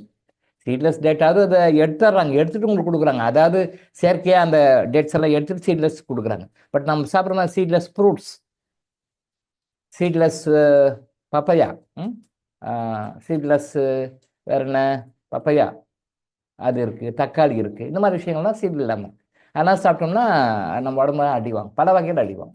குழந்தை பருப்பு இருக்காது, அது ரொம்ப கஷ்டம்ன்றது அடுத்து சமைக்கும். அது வந்து பசுமை புரட்சியும் கொண்டு வந்துட்டாங்க. இந்த பசுமை புரட்சி கொண்டு வந்தாங்க. ஆனால் இந்த பசுமை புரட்சி திருப்பி மீண்டும் இயற்கை பசுமை புரட்சி வரதுக்கு இன்னும் 50-100 வருஷம் ஆகும். அது வரைக்கும் கெமிக்கல் தான் சாப்பிடணும். அதே மாதிரி வெண்ணெய் புரட்சி, கேரளா இருந்து குரியனோ சரியனோ ஒருத்தர் பேர், சரியா, குரியனோ சரியனோ, அவர் இப்போ என்ன, இவரை வந்து என்ன சொல்கிறாங்க, அது என்ன, பசுமை புரட்சி, பசுமை புரட்சியினுடைய தந்தை சுவாமிநாதன், அவர் வெண்ணெய் புரட்சியினுடைய தந்தை. குரியனோ சரியனோ தான் நேம், கேரளாக்கார். அவர் வெண்ணெய் புரட்சியின் தந்தை. நாட்டில் வந்து நாட்டு மாடெல்லாம் குறைஞ்சி போச்சு, பால் ப்ரொடக்ஷன் வந்து கம்மியாக இருக்குது, நாட்டு மக்களுக்கு வந்து பால் ப்ரொடக்ஷன் கொடுக்க தேவையில்லை அப்படின்னு சொல்லிட்டு இதே மாதிரி ஒரு கேபினட் மீட்டிங் போடுறாங்க. பட் அப்போது அவர் யார் என்ன பண்ணலாம் அப்படின்னு போகும்போது இவர் செலக்ட் பண்ணுறாங்க. ஓ, இவர் வர, ஓகே, இதை நான் பண்ணி கொடுத்துறேன், இந்த நல்ல காரியத்தை நான் பண்ணி நாட்டை ஒரு வழி பண்ணிடுறேன்னு முடிவெடுக்கிறார். அப்போ என்ன பண்ணுறாங்க, நம்ம நாட்டு மாட்டுப்பாடு 1 லிட்டர் தான் கறக்கும், அது 1.5 லிட்டர் கறக்கும், அவ்வளோதான், அதுக்கு மேலே பால் கறக்காது. இவர் போகிறாரு, ஃபாரின் போகிறாரு, இந்த மாடு 30 லிட்டர் கறக்குது, இந்த மாடு 40 லிட்டர் கறக்குது, இந்த மாடு 15 லிட்டர் கறக்குது, இந்த மாடு 20 லிட்டர் கறக்குதுன்னு அதெல்லாம் அதை இம்போர்ட் பண்ணுறாங்க. இங்கேயும் அதே தான், டெக்னிக்கல் நோஹவ், அது எப்படி அதே மாதிரி கொண்டு வந்து இங்கே கொண்டு வர்றது, அதே மாதிரி அங்கேருந்து எப்படி இதெல்லாம் அந்த மாடுகள்லாம் கொண்டு வர்றதுன்னு சொல்லிட்டு அங்கேருந்து மாடுகளை இங்கே இம்போர்ட் பண்ணுறாங்க. சிந்தி மாடு, அந்த மாடு, இந்த மாடுன்னு சொல்லிட்டு எல்லாமே இம்போர்ட் பண்ணுறாங்க, நிறைய இம்போர்ட் பண்ணுறாங்க. இப்போ நாடெல்லாம் இப்போ எல்லா இடத்துலையும் அந்த மாடு வந்துச்சு. எங்கேயாவது நாட்டு மாடு இயற்கையான அது காராம்பசுன்னு சொல்லுவாங்க, இயற்கையான மாடுகள்லாம் பார்த்துருக்குறோமா? எங்கேயோ காங்கேயம் சைடில் சில இடத்துல எங்கேயோ இருக்குன்றாங்க, எங்கேயோ காங்கேயம் சைடில், நாமக்கல் டிஸ்ட்ரிக்ட், சேலம் டிஸ்ட்ரிக்ட், அந்த இடத்துல சில இடத்துல எங்கேயோ ரொம்ப ரேராக இருக்குன்னு நினைக்கிறேன். நீங்கள் பார்க்கும் இடமெல்லாம் எல்லா இடத்துலையுமே வந்து கலப்பின மாடுகள் தான். இந்திய மாடுகள் ப்ளஸ் அந்த மாடுகள் ரெண்டுத்தையும் வந்து செயற்கையாக சேர வச்சு அப்போ என்ன பறக்குதோ அந்த குட்டி போட்டு வந்தது எல்லாமே கலப்பின மாடுகள். கலப்பின மாடுகள் கூட மீடியமாக ரிசல்ட் கொடுக்கணும். டைரெக்டாகவே இருக்கிறாங்க, அங்கேருந்து ஃபுல்லாக அதை ஏசியிலே வைக்கிறாங்க. அந்த மாடு ஏசிலேருந்து வெளியே வந்து அது செத்து போயிடும். நம்ம மாடு எல்லாத்தையும் தாங்கும், கத்திரி வேலையும் தாங்கும், எல்லாத்தையும் தாங்கும் நம்ம மாடுகள். பட் அது ஏசி கொஞ்சம் முன்ன பின்ன ஆச்சுனாலே ஏன், ஏன்னா நான் வந்து மாட்டுப்பண்ணை வைக்கணும், இயற்கை விவசாயம் பண்ணணும், அப்படிலாம் பண்ணணும்னு அப்போ நான் ட்ரை பண்ணேன். அப்போ ட்ரை பண்ணும்போது இப்போ தான் நிறைய ரீசர்ச் பண்ணியிருக்கேன். அப்போ போகும்போது இந்த வண்டவாளம்லாம் நமக்கே தெரியுது, உள்ளே போனால் தான் என்னென்ன மாதிரி தகுதித்தம் பண்ணிக்கிறாங்கன்னு எனக்கே தெரியுது. இதை கடவுள் அதான் பிளான் பண்ணிலாம் தெரிஞ்சுக்கப்பான்றதுக்காக தான் எனக்கு கொண்டு போய் விட்டாருன்னு நான் நினைக்கிறேன். இப்போ புரியுது, அதனால தான் நாங்கள் உங்களுக்கு சொல்கிறோம். இந்த கலப்பின மாடுகளை கொண்டு வந்தாங்க. மாடுகளை அப்படி மாற்றி மாற்றி மாற்றி கொண்டு வந்தாங்க. இப்போ நம்ம எங்கு பார்க்குமிடமெல்லாம் எங்கு காணினும் கலப்பின மாடுகள் தான்.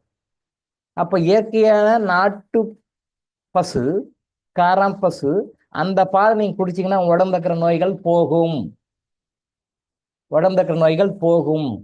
ஆனால் இன்னைக்கு இருக்கிற மாட்டினுடைய பாலை நீங்கள் குடிச்சிங்கன்னா சத்தியமாக சொல்கிறேன், எல்லா நோய்களும் வரும், எல்லா நோய்களும் வரும். அப்போ கலப்பின மாடுகளுடைய பாலை நம்ம சாப்பிட்டோம்னா எல்லா நோய்களும் வரும். இப்போ எங்கே போனாலும் பால் கிடைக்கும். இந்த பாலை உற்பத்தி செய்து கொடுக்கக்கூடிய குக்கிராமங்கள், சிறு சிறு கிராமங்களில் போய் நான் சர்வே பண்ணியிருக்கேன். சின்ன சின்ன கிராமத்துக்கெல்லாம் போயிருக்கேன். அந்த கிராமத்துக்கு கூட பால் பேக்கெட் இருக்கு. ஆச்சரியமா இருக்கு, என்னடா இது, பாலை உற்பத்தி கொடுக்குறாங்க, அவங்க சொசைட்டி கொண்டு போகிறாங்க, சொசைட்டி கொண்டு போய் கொடுக்குறாங்க இயற்கையான பால், அதை போய் சில்லிங் சென்டருக்கு கொண்டு போயிட்டு அதை பேக்கெட் பண்ணி ஆவின் கொண்டு கொடுக்குது. நீங்கள் ஆவின் பேக்கெட் வாங்குறீங்க இல்லையா, அது கூட 2 நாள் பழைய பால் தான், டேட் போடுவாங்க, அது வேற, அது பெரிய மேட்டர் நடக்குது. அதை நீங்கள் வாங்குற பால் பழைய பால் தான். நான் சொல்கிறது ஆவியனை பற்றியே சொல்கிறேன். கவர்மெண்ட்லேயே அவங்க என்ன பண்ணுறாங்க, விவசாயிகள்கிட்ட வாங்குறாங்க, விவசாயிகிட்ட வாங்கிட்டு அதை கொண்டு போய் ஒரு டிஸ்ட்ரிக்ட்ல ஒரு சில்லிங் சென்டர் வச்சுருப்பாங்க, சிசி சென்டர் வச்சுருப்பாங்க. அங்கே கொண்டு போயிட்டு அந்த பாலை அதை பாஸ்டரைசேஷன் பண்ணி பேக்கெட் பண்ணி எல்லா இடத்துக்கும் அனுப்புவாங்க, எல்லா இடத்துக்கும் அனுப்புவாங்க. ஸோ அப்போ நீங்கள் வாங்குற பால் வந்து ஃப்ரெஷ் பால்லாம் கிடையாது, ஒரு 2 நாள் ஆன பால் தான். உங்கள் கையில் நீங்கள் பால் கிடச்சி நீங்கள் யூஸ் பண்ணும்போது ஆவின் அப்படின்னா கூட 2 நாள் ஆயிரும். மற்ற ப்ரைவேட் கம்பெனி கேட்கவே வேணாம், எத்தனை நாள் வேணாலும் ஆயிருக்கும். இதாக கவர்மெண்ட் ஒரு நீதி தர்மத்துக்கு கொஞ்சம் கட்டுப்பட்டு நடக்கணும். கவர்மெண்ட் ஒரு ரொம்ப பண்ணிட முடியாது. பட் ப்ரைவேட்லாம் கேட்கவே வேண்டாம், என்ன வேணாலும் பண்ணுவாங்க. என்ன பால் உங்களுக்கு தேவையோ அது பாறையில் பால் பேக்கெட் பால் நீங்கள் வாங்குறீங்க. ப்ரொடக்ஷன் ஆஃப் மில்க்கு ஈவன் கலப்பின மாடுகளே எடுத்துக்கிட்டாலும் கூட, கலப்பின மாடுகளே நீங்கள் ப்ரொடக்ஷன் ஆஃப் மில்க் இவ்வளோ இத்தனை லிட்டர்னு வச்சுக்கோங்களேன். ஆனால் அவைலபிலிட்டி ஆஃப் மில்க் வந்து அதோட ஜாஸ்தியாக இருக்குது. எப்படி இருக்குது? Production of milk for example அண்டர்ஸ்டாண்டிங்காக வச்சுட்றேன், ப்ரொடக்ஷன் ஆஃப் மில்க் வந்து 1 lakh litre, but availability of milk வந்து 1.5 lakhs லிட்டர். அப்படின்னா என்ன பண்ணுவோம், எப்படி வரும்? Chemically prepared milk, chemically prepared milk.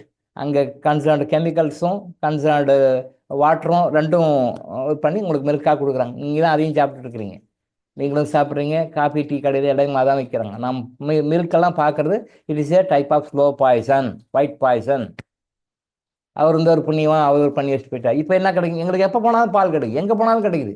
கிடைக்குது, என்ன கிடைக்குது? நல்ல பாலாக கிடைக்குது, பாய்சன் கிடைக்குது. நல்லா நோட் பண்ணிக்கோங்க.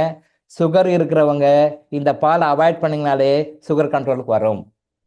செக் பண்ணி பாருங்கள், டாக்டர் இளங்கோ சொல்லியிருக்கிறாரு, நீங்கள் செக் பண்ணி பாருங்கள். நீங்கள் இப்போ லேட்டஸ்ட்டாக நீங்கள் வாங்குகிற பேக்கெட் பாலை நீங்கள் அப்படியே குறைச்சி கட் பண்ணி பாருங்கள், உங்கள் சுகர் லெவல் விதவுட் மெடிசன் குறையுதா இல்லையா பாருங்கள்.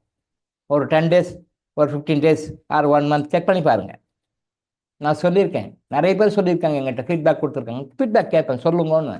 ஆமாம் சார், நீங்கள் சொன்ன பிறகு நான் இந்த பேக்கெட் பால்லாம் யூஸ் பண்ணுறதில்ல சார், இப்போ சுகர் எனக்கு குறைஞ்சிருக்கு சார், விதவுட் மெடிசன்.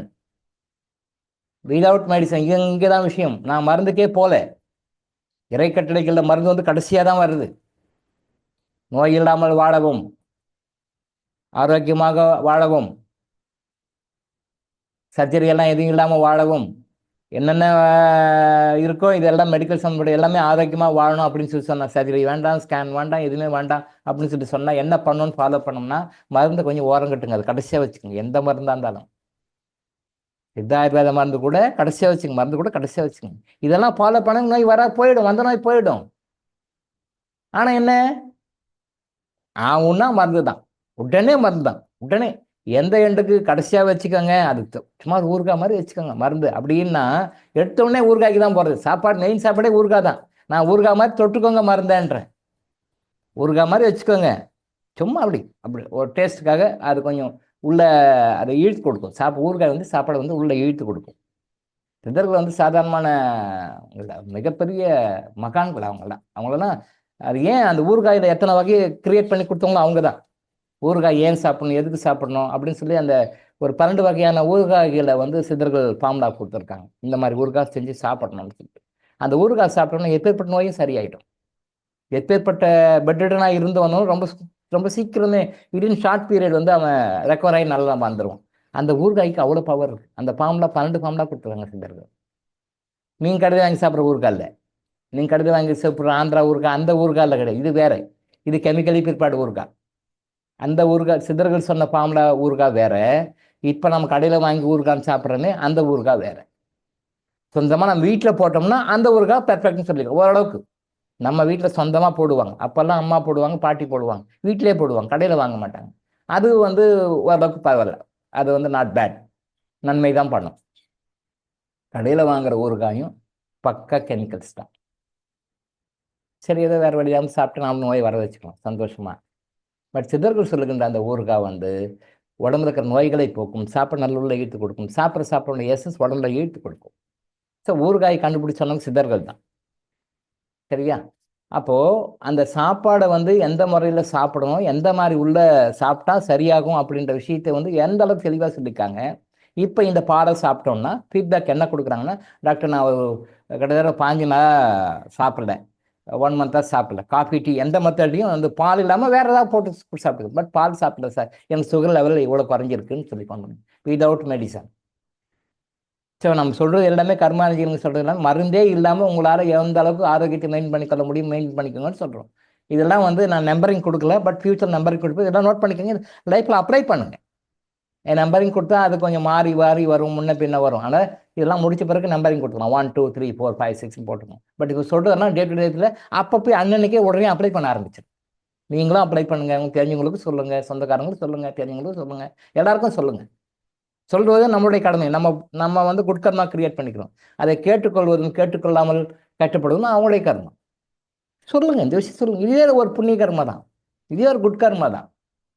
இந்த மாதிரிலாம் பண்ணாதீங்க, இது சாப்பிடுங்க, இது சாப்பிடுங்க, இது சாப்பிடுங்க, இது சாப்பிடுங்க, இது சாப்பிட வேணாம்னு சொல்றதும் குட் கர்மா. இது நம்ம சொல்லி கேட்டோம்னா குட் கர்மா இருக்கிறோம் கேட்டுக்கோங்க. அப்படியா, சரி நானும் அப்ளை பண்ணுறேன்னு வாங்க. பேட் கர்மா இருக்கிறவங்க கஷ்டப்படணும் அப்படின்னு சொல்லுங்க. நீ என்ன சொல்லணும், நான் என்ன கேட்குற, போ யாரோ ஒருத்தர் சொல்கிறாரோ அதை கேட்டு எங்க டைம் வேஸ்ட் பண்ணி சொல்லிட்டு போயிடுவாங்க. ஓகே, விட்டுருங்க. ஸோ இந்த பால் நம்ம ஸ்லோ பாய்சன் தான் சாப்பிட்டுட்டு இருக்கிறோம். இந்த பால், இப்போ இருக்கிற பால் நோய்களை உருவாக்கும், நோய்களை குணப்படுத்துவதை தாமதம் செய்யும்.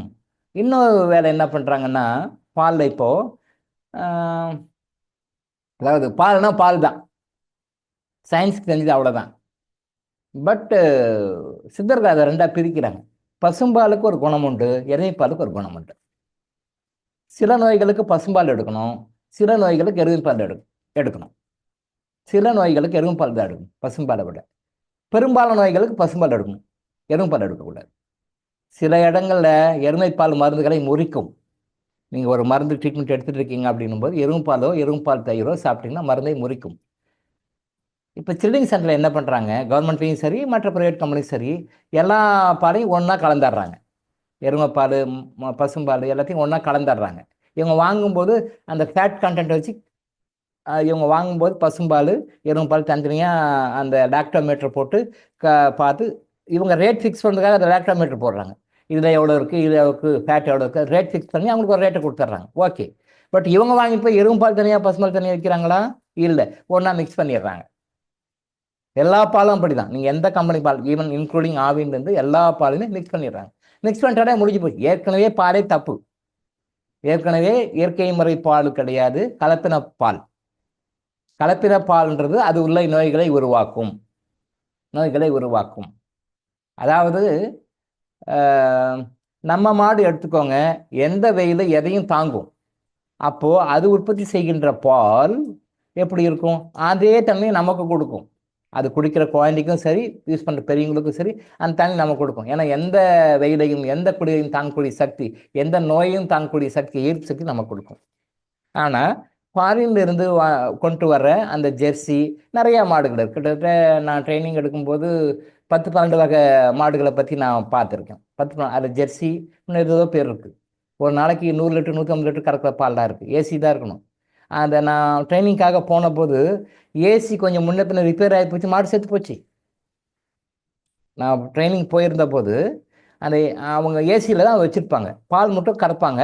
பட் அது ஏசி தான் இருக்கும், ஏசி விட்டு வெளியே வராது. அன்றைக்கி ஏதோ டெக்னிக்கல் ஏரரு, ஏசி ஃபால்ட் ஆகிட்டு இருக்கு. ஏசி ஃபால்ட் ஆன பிறகு அதை தாங்க முடியாமல் ஒரு 2 ஹவர்ஸ் தான் ஏசி டெக்னிக்கலாக ஃபால்ட் ஆகிருக்கு. அப்புறம் மெக்கானிக் வந்து அதை ரெடி பண்ணிட்டாரு. அந்த 2 ஹவர்ஸ் அந்த வெயிலை தாங்க முடியல, மாடு இறந்து போச்சு. அந்த மாடு வந்து நான் சொல்கிறது ஒரு 30-40 இயர்ஸ் பேக்கு. அப்போவே வந்து நியர்லி 50,000 பக்கம் சொன்னாங்க அப்போவே. இப்போல்லாம் லேக்ஸ் டுகெதர் இருக்கும். அப்போயே 50,000 சொன்னாங்க. ஒரு 40 இயர்ஸ் பேக்குன்னு சொன்னாங்க. ஒரு 30-40 இயர்ஸ் பேக் அப்போவே வந்து இவ்வளோ சொன்னாங்க. அப்படி 50,000 சொன்னாங்கன்னா, இப்போ இன்றைக்கி வேலையில் எடுத்திங்கன்னா அதெல்லாம் வந்து நிறைய லேக்ஸ் இருக்கும். அதாவது எப்படி சொல்லணும்னா ஒரு 20 lakhs 25 lakhs குறையாமல் இருக்குன்னு நான் நினைக்கிறேன். இப்போது 20-25 lakhs குறையாமல் இருக்கும். அந்த மாடு நீங்கள் ஜெர்சி வாங்கினீங்கன்னா எத்தனை லிட்டர் கறக்குதுன்னு பொறுத்து. அப்போ ஒரு வெயிலை தாங்க முடியாத வெளிநாடுகளில் அந்த குளிர்கின்ற மைனஸ் குளிரில் வாழக்கூடிய தகுதியுள்ள ஒரு மாடு அது. வெளிநாடுகளில் இருக்கின்ற மைனஸ் டிகிரியில் வாடுகின்ற ஒரு அந்த தகுதியில் இறைவன் அங்கே அதுக்கு படைச்சிருக்காரு. அந்த கிளைமேட்டை வாடுவதற்காக இறைவன் படைச்சிருக்காரு. நீங்கள் அந்த கிளைமேட்டில் வாழ வேண்டி அந்த பசுமாட்டை கொண்டு வந்து இங்கே வந்து இறக்கி ஹாட் கண்ட்ரி டிராபிக்கல் கண்ட்ரி இறக்கி நீங்கள் ஏசி போட்டு வச்சுட்டீங்கன்னா அதோட இறை சக்தி எப்படி இருக்கும்? 2 மணி நேரமே தாங்க முடியாது, இறந்து போச்சுன்னா அது கொடுக்குற பாலை குடிக்கிறவன் எப்படி இருப்பான்? அவனுடைய அதை குடிக்கிற பால் மில்க் ப்ராடக்ட் சாப்பிட்றவன் எப்படி இருப்பான்? அப்படி தான் நோயாளியாக தான் இருப்பான், எதிர் சக்தி இல்லாமல் தான் இருப்பான். அப்படி தானே இருக்கு. இப்போ எதிர் சக்தியே கிடையாது இல்லை, அப்படி தானே இருக்கு. பாருங்க, நீங்கள் கொஞ்சம் கம்பேர் பண்ணி பாருங்க.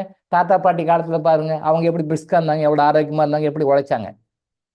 அப்புறம் அப்பா அம்மா பாருங்க, அவங்க எப்படி இருந்தாங்க, எப்படி பிரிஸ்காக இருந்தாங்க. அவங்களோட கொஞ்சம் கம்மி தான் அவங்க. அடுத்து நம்ம ஜென்ரேஷன் எடுத்துக்கோங்க, நாம எவ்வளோ பிரிஸ்காக இருக்கோம். நம்ம அப்பா அம்மாவோட நம்ம டவுன் தான். ஆரோக்கியம் சரி, ஆக்டிவிட்டிஸ் சரி, ஃப்ரெஷ்னஸ் சரி இருப்பாங்க. இப்போ நமக்கு அடுத்த ஜென்ரேஷன் பாருங்க, நம்மளோட கேவலமாக இருப்பாங்க, நம்மளோட கேவலமாக இருக்காங்க. பார்க்குறோம்ல, 4 ஜென்ரேஷன் நம்ம பார்க்குறோம். தாத்தா பாட்டியை பார்க்குறோம், அப்பா அம்மாவை பார்க்குறோம், நம்மளை பார்க்குறோம், நம்மளுக்கு அடுத்த வாரிசுகளை பார்க்குறோம். 4 பார்க்குறோம். 4 பாருங்க, டவுன் ட்ரெண்ட் தான் வரும். ஒரு ஹெல்த்லையும் சரி, அந்த ரெசிஸ்டன்ஸ் பவர்லையும் சரி, ஆக்டிவிட்டிஸும் சரி பாருங்க. நமக்கு அடுத்த ஜென்ரேஷன் நம்மளோட சோம்பேறிங்க தான் இருக்கும், சலிச்சுக்குவாங்க. இது இப்படி தான் போயிட்டு இருக்கும். இது இப்படியே போக போக எப்படி போயிட்டுருக்கும், அது வேறு மாதிரி போகும். அதை பற்றி பின்னாடி வேணால் டிஸ்கஸ் பண்ணிக்கலாம். அப்போது உண்மையிலேயே மில்க் ப்ராடக்ட்ஸை முடிஞ்ச வரைக்கும் அவாய்ட் பண்ணிக்கோங்க. ஒரு தயிர் மோர் கம்பல்சரி நம்ம டெய்லி சாப்பிடணும். நம்ம தமிழ் சிஸ்டத்துக்கு வந்து தயிர் மோர் கம்பல்சரியாக சாப்பிடணும். அதுக்காக வேறு வழி இல்லாமல் அதை மட்டும் ஒன்றா சாப்பிடுங்க முடிஞ்ச வரைக்கும். மற்றது முடிஞ்ச வரைக்கும் அவாய்ட் பண்ணுங்கள். இந்த பன்னீர் பாலக்கு, பன்னீருக்கு நீர்னு நிறைய இந்த பன்னீர் போட்டு எல்லாமே கெட்டுப்போன பாலில் செய்கிறது தான். இன்றைக்கி அது எங்கே போனால் ஃபேஷனாக இருக்குது. பன்னீர் பிரியாணி, இதை பன்னீர்னு போட்டாலே அது வந்து கெட்டுப்போன பால் தான். பாலை வந்து திரிய வச்சு பண்ணுறது. பாலே திரியக்கூடாது. நல்லா புரிஞ்சுங்க. தப்பை எவ்வளோ கரெக்டாக நம்ம பண்ணுறோன்னு பாருங்கள். தப்பை எவ்வளோ பர்ஃபெக்டாக அதுக்கு ஒரு டெக்னிக்கல் நேம் சொல்லி அது எப்படி நம்ம லைஃப்பில் அடாப்ட் பண்ணி அதை ஃபாலோ பண்ணி வீணாக போயிட்டுருக்கோன்னு பாருங்கள். பால் வந்து திரிஞ்சு போச்சுன்னா கெட்டு போச்சு. கரெக்டாக பால் வந்து வீட்டில் காய வைக்கிறாங்க.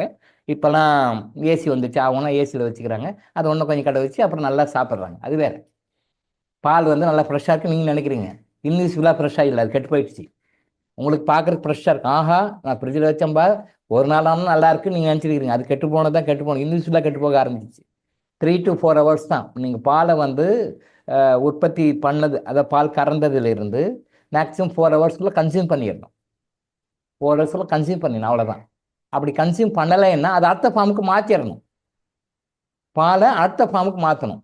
பால், தயிர், வெண்ணெய், நெய் அப்படி மாத்திரம் இல்லையா, அந்த ஃபார்ம் மாற்றிடணும். விதின் 4 hours முன்னாடி சாப்பிட்டா அது ஹெல்த்து. ஆஃப்டர் 4 hours எவ்வளோக்குள்ள லேட்டாக சாப்பிடணும் அவ்வளோக்குள்ள நோய். இப்போ நம்ம என்ன பண்ணுறோம், பால் பேக்கெட் வர்றது 2 நாள் கழிச்சு வரும், சரியா? அப்போ எப்படி நோய் வரும்? கேட்டுட்டா வரும்? கேட்காமே வரும்.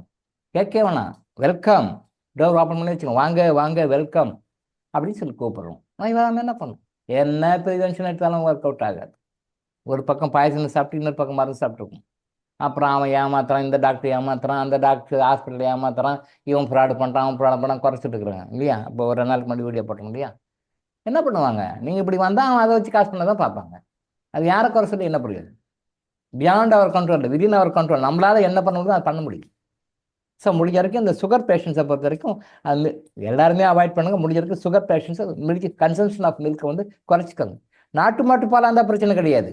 இந்த பாலே அவைலபிள் இல்லை. இப்போது கலப்பின மாடுகள் வந்து எப்படி வந்து பசுமை புரட்சின்னு சொல்லிட்டு பூமியெல்லாம் கெடுத்தாங்களோ அதே மாதிரி பால் உற்பத்தியும் வெண்மை புரட்சி, ஒயிட் ரெவல்யூஷன் அப்படின்னு சொல்லி கொண்டு வந்து அதையும் கெடுத்து குடிச்சாட் பண்ணிட்டாங்க. பாலை சாப்பிடுவதனால் உங்களுக்கு நோய்கள் தான் வருகின்றன என்று அறுதிட்டு நான் சொல்லுகிறேன். நீங்கள் பாலை சாப்பிட்டீங்க நோய் தான். It is also a type of slow poison. வேறு வழி இல்லாமல் சாப்பிடுவோம். ஆனால் மில்க் ப்ராடக்ட்ஸை குறைச்சிக்கோங்க. இப்போ அந்த பால் வந்து கெட்டு போச்சுன்னா திரிஞ்சு போயிடுதுன்னு சொல்கிறோம். பால் வந்து கெட்டு போச்சுன்னா திரிஞ்சு போயிடுதுன்னு சொல்கிறோம். அப்போ அதை எடுத்து வெளியே போட்டுடுவாங்க. நம்ம வீட்டில் அப்படி தான் பண்ணியிருப்போம். அம்மா வந்து காய்ச்சுவாங்க, பால் காய்ச்சுங்க, பால் வந்து திரிஞ்சு போச்சு, இது வேண்டான்னு டிஸ்போஸ் பண்ணிடுவாங்க.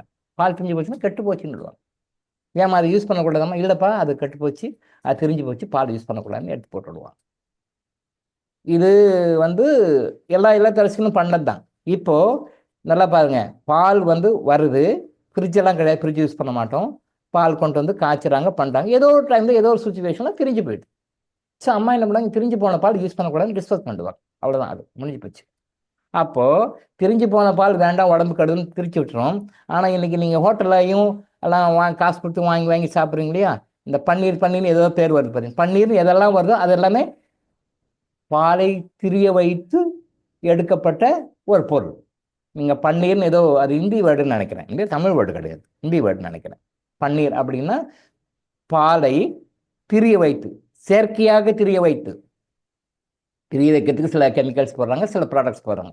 செயற்கையாக திரிய வைத்து அதிலிருந்து ஸ்வீட்ஸ் பண்ணுறாங்க, மற்ற பொருட்கள்லாம் பண்ணுறாங்க. அதை நீங்கள் வாங்கி ஹோட்டலில் 300 ரூபாய் 400 ரூபாய் 500 ரூபாய் கொடுத்து அழகாக வாங்கி சூப்பர் சூப்பர்னு சாப்பிட்றீங்க.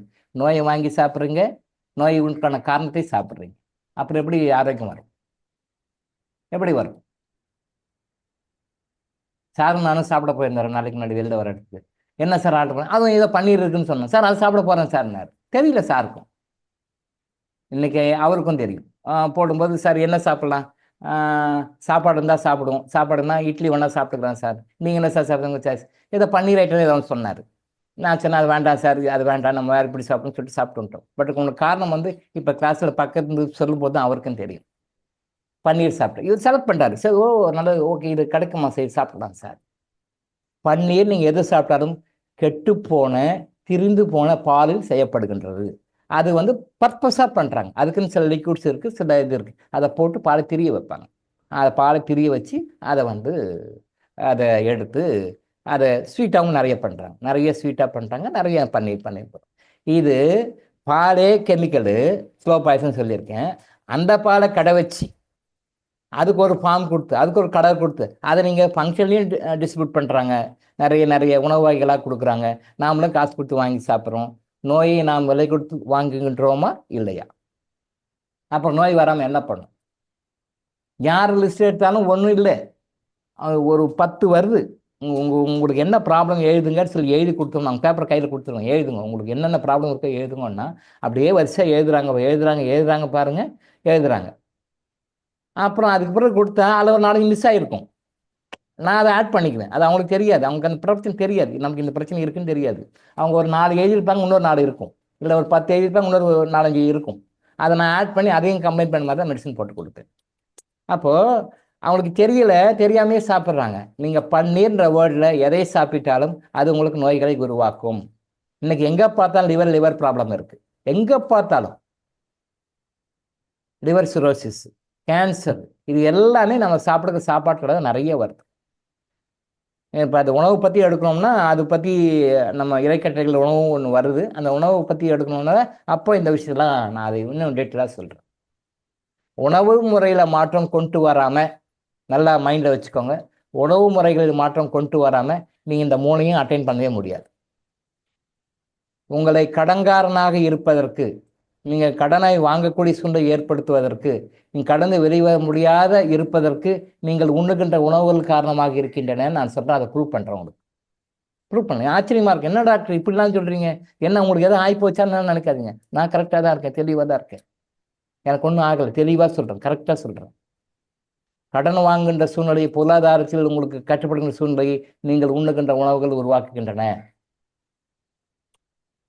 உறவு முறைகள் சரியில்லை, ஃபேமிலியில் உறவுமுறைகளில், வெளியில் உள்ள உறவுமுறைகள் சரியில்லை.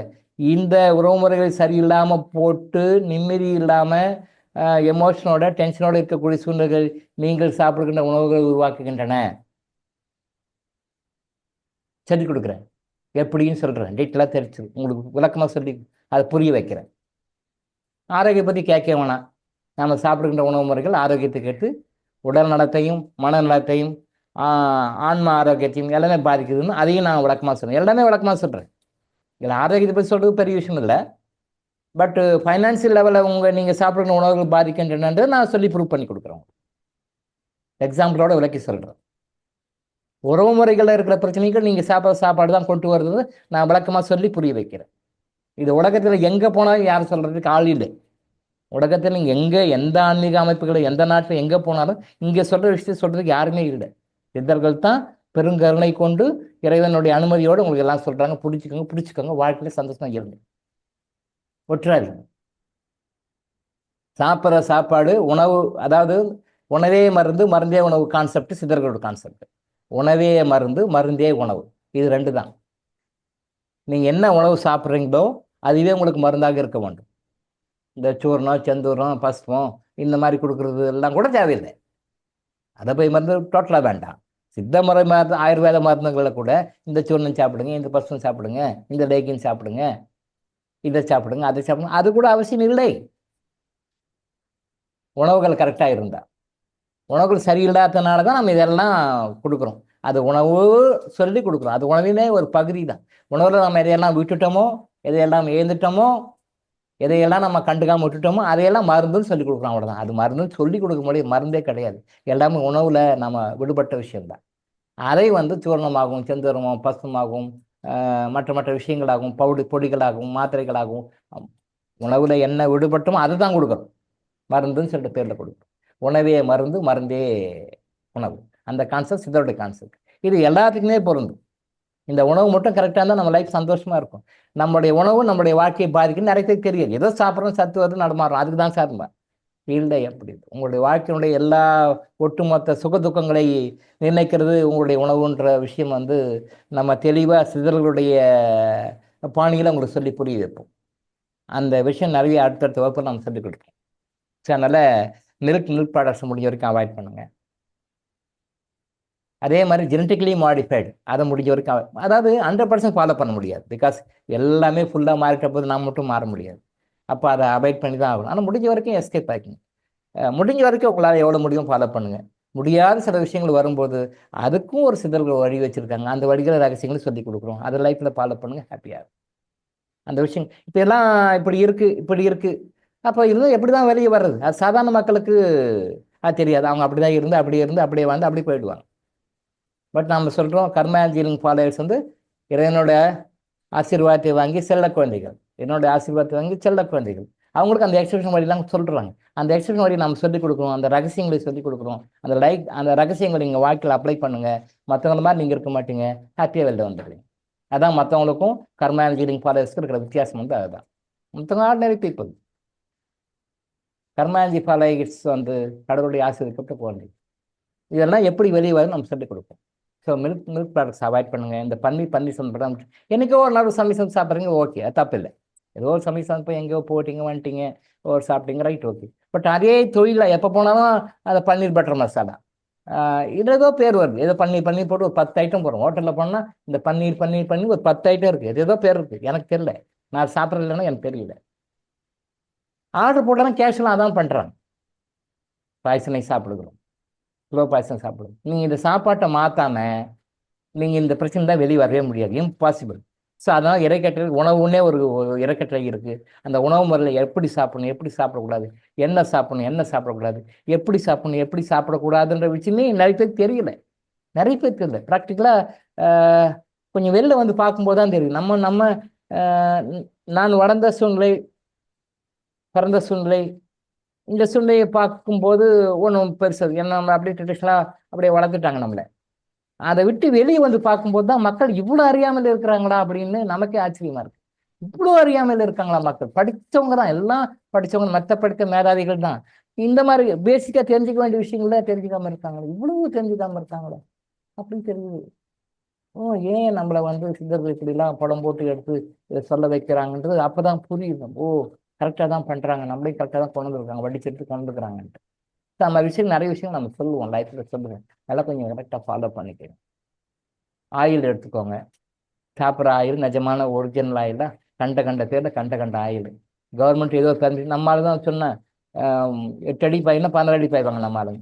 கவர்மெண்ட்டில் இப்போ நம்ம நாட்டில் எண்ணெய் வித்துக்கள்லாம் உற்பத்தி ஆகுதோ அதில் எவ்வளோ ப்ரொடக்ஷன் பண்ணணுமோ என்னன்னு பார்த்தா, ஒரு எக்ஸாம்பிள் அண்டர்ஸ்டாண்டிங்காக சொல்கிறேன், ஒரு 10,000ன்னு வச்சுக்கோங்க. சின்ன சின்ன டினாமினேஷன், நான் சொல்லி பெரிய டினாமினேஷனு அவ்வளோ வேண்டாம், சின்ன டினாமினேஷன். இப்போ ஒரு 10,000 லிட்டரு நமக்கு தேவை. இப்போ தேவை நம்ம யூஸ் பண்ணிட்டு இருக்கோம். 10,000 லிட்டர் நம்ம யூஸ் பண்ணிருக்கோம் இந்தியாவில், தமிழ்நாடு வச்சுங்களேன்.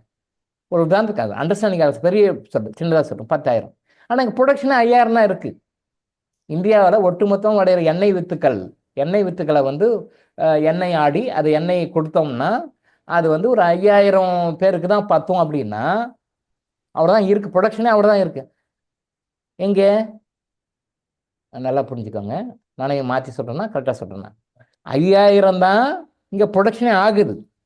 அதாவது இப்போ நாட்டில் இந்த வருஷத்துக்கு 5,000 லிட்டருக்கு தான் ப்ரொடக்ஷன் ஆகுது. எண்ணெய் வித்துக்கள் உற்பத்தி எல்லா ஸ்டேட்டும் சேர்த்து சொல்கிறேன், எல்லா ஸ்டேட்டும் சேர்த்து 5,000 தான் ஆகுது.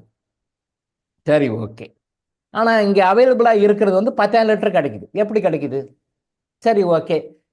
ஃபாரின்லேருந்து கொஞ்சம் இம்போர்ட் பண்ணுறோம், ஒரு 2,000 லிட்டர் இம்போர்ட் பண்ணுறோம்.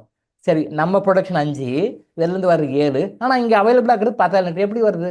Chemically prepared oils, cooking oils. நீங்கள் வீட்டில் யூஸ் பண்ணுற ஆயிலும் எல்லாமே குக்கிங் ஆயில், எல்லாமே கெமிக்கலி ப்ரிப்பேர்ட் ஆயில்ஸ் தான். கவர்மெண்ட்டில் ஒரு சின்ன ஹோல்ஸ் கொடுத்தான், இன்டர்நேஷ்னல் மாஃபியாவுக்கு கட்டுப்பட்டு சரிப்பா நீங்கள் சொல்லுமா நான் பண்ணுறேன்ட்டு ஒரு சின்னது இவ்வளோ வேணால் ஆட் பண்ணலாம். அது பெட்ரோலியம் பை ப்ராடக்ட், அது பெட்ரோலியம் பை ப்ராடக்ட்டு, பெட்ரோலியத்தினுடைய பை ப்ராடக்ட் அது. அதை நீங்கள் இவ்வளோ பர்சன்டேஜ் ஆட் பண்ணலான்னு சொல்கிறான். நம்மளும் கேட்கணுமா? அப்படியா? அது மாதிரி பல மடங்கு ஆயில் இப்போ கலந்து விற்கிறாங்க. அது எல்லா கம்பெனிக்கும் பொருந்தும். எள்ளுக்கு நல்லெண்ணெய்ன்னு பேர் வச்சுருப்பாங்க. தமிழர்கள் அருமையான பேர் வச்சுருப்பாங்க. எல்லா எண்ணெய்க்கும் எள்ளுன்னு சொல்லுவோம், இந்த எண்ணெய் அந்த எண்ணெய் அந்த எண்ணெய். எள்ளுக்கு மட்டும் நல்ல எண்ணெய்ன்னு சொல்லுவாங்க. தமிழர்கள் சாதாரண ஆளும் கிடையாது, அவ்வளோ அருமையான மனிதர்கள். எள்ளெண்ணெய் சொல்லுவாங்க, நல்ல எண்ணெய்ன்னு. இருக்கிற எண்ணெய் ரொம்ப நல்ல எண்ணெய். அது அந்த நல்ல எண்ணெயில் கூட இன்னைக்கு ஒரிஜினல் எண்ணெய் இல்லைன்றது ரொம்ப சோகமான விஷயம். நீங்கள் கடையில் வாங்குகிற எந்த பிராண்ட் ஆகட்டும், எந்த கம்பெனி ஆயிலாக இருக்கட்டும், 100% பக்கா ஆயில் கிடையாது. நீங்கள் எந்த பிராண்ட் வேணாலும் சொல்லுங்கள், 100க்கு 100 உண்மையான எள்ளெண்ணெய் கிடையாது. என்ன சொல்லுவீங்க? அப்போ அதை சாப்பிட்டா எப்படி நோய் போகும்? அது நல்ல எண்ணெயாக இருந்தது கெட்ட எண்ணெயாக மாறிவிட்டது. அப்போ அந்த நல்ல எண்ணெயை நாம் நல்லதுன்னு சாப்பிட்றோம், அது கெட்ட எண்ணெயாக பலனை கொடுக்கிறது. அப்போ இது என்ன பண்ணுறது? இப்போது என்ன பண்ணுறது? நாம் தான் கொஞ்சம் விழிப்புணர்வாக இருந்து கொஞ்சம் மாற்றிக்கணும்.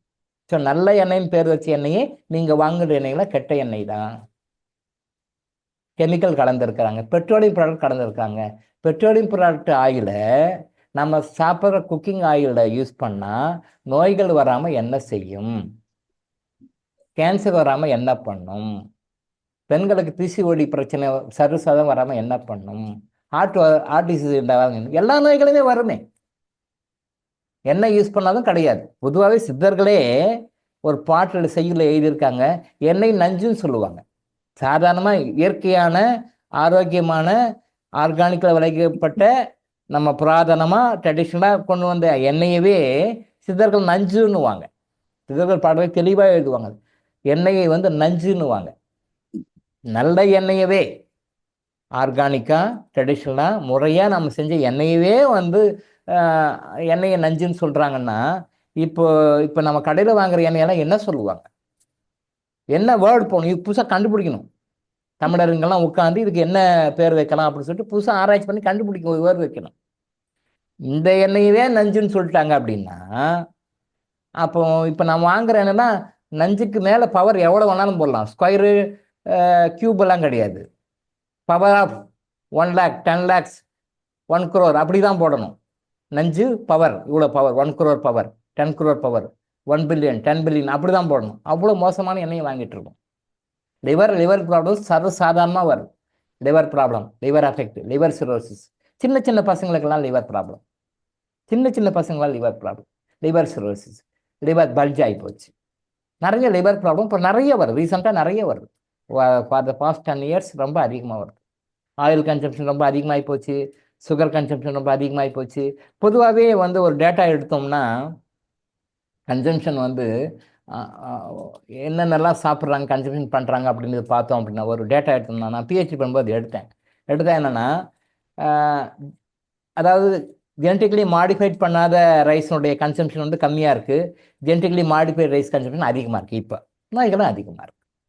அதே மாதிரி நேச்சுரல் மில்க்கு, அந்த மாடுகளுடைய கன்சம்ஷன், பாலுடைய கன்சம்ஷன் கம்மியாக இருக்குது, இந்த கலப்பின மாடுகளுடைய பால் கன்சம்ஷன் அதிகமாக இருக்குது, நோய்கள் அதிகமாக இருக்குது.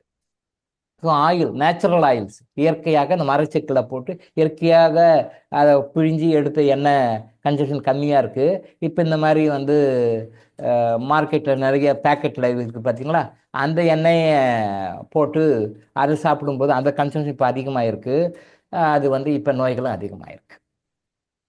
இப்போ எதெல்லாம் இப்போ நம்ம சொல்கிறோம் பாருங்கள், ஆயிலு, மில்க்கு, எல்லாமே அந்த இயற்கையிலேருந்து செயற்கைக்கு மாறிட்டோம். இயற்கையிலேருந்து செயற்கைக்கு மாற்றினால நம்ம நோய்களுக்கு அடிமையாகிட்டு இருக்கிறோம். இதெல்லாம் நீங்கள் ஒரு பக்கம் பண்ணிவிட்டு சாப்பிட்ற சாப்பாடு கெமிக்கலு, சுவாசிக்கிற காற்று கெமிக்கலு, தண்ணி குடிக்கிறது கெமிக்கலு, எல்லாமே கெமிக்கல் ஆகிட்டு அப்புறம் உடம்பு சரியில்லாமல் போயிட்டு டாக்டர்கிட்ட போயிட்டு, டாக்டர் இந்த மருந்து கொடுங்க என் நோய் சரியாக போகணும், டாக்டர் சரியில்லைன்னா டாக்டர் என்ன பண்ணுவார்?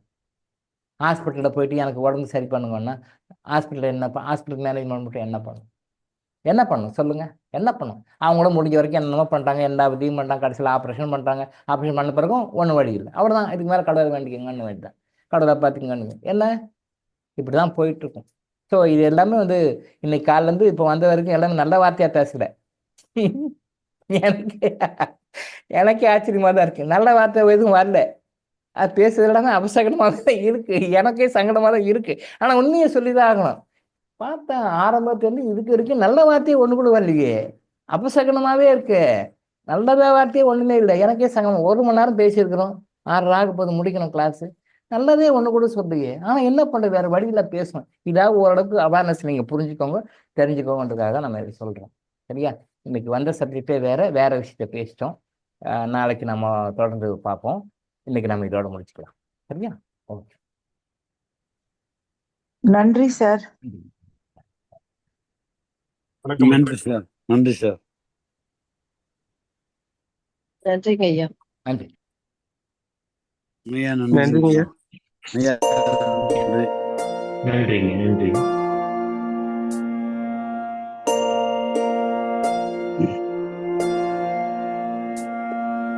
கருவாக்கி உருவாக்கி எனையாண்டு காத்தருளும் இறைவா நன்றி. எங்கும் நிறைந்தோனே, எல்லை இலாதானே, எங்கேயும் எப்போதும் என் குலம் காப்பவனே. நெஞ்சம் துணிய துணையாய் வருவாய், நேர்மறை உணர்வுகள் பெருகிடச் செய்வாய். உடலில் உறுதியை பெரிதாய் தருவாய், உனை உணரும் அறிவை என்னுள்ளருள்வாய். சுற்றமனைத்தும் காப்பவனே, செய்தொழிலில் ஏற்றம் தருபவனே, எடுத்த செயலில் வெற்றி கொடு, என் ஆற்றல் பெருகிட அருளை கொடு.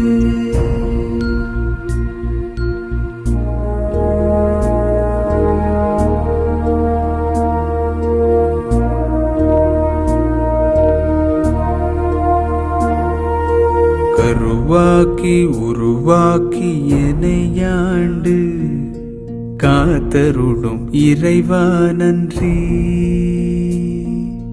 வல்லமை தந்து நீ வளர்ச்சி கொடு, அகத்திலும் புறத்திலும் மலர்ச்சி கொடு. வளர்ச்சி கொடு, வளர்ச்சி கொடு, வளர்ச்சி கொடு, மலர்ச்சி கொடு.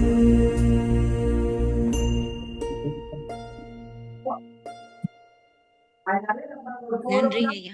நன்றிகள் ஐயா. மிக்க நன்றி. நன்றிங்க ஐயா. நன்றிங்க. நன்றிங்க ஐயா. நன்றி ஐயா. நன்றிங்க ஐயா. நன்றிங்க.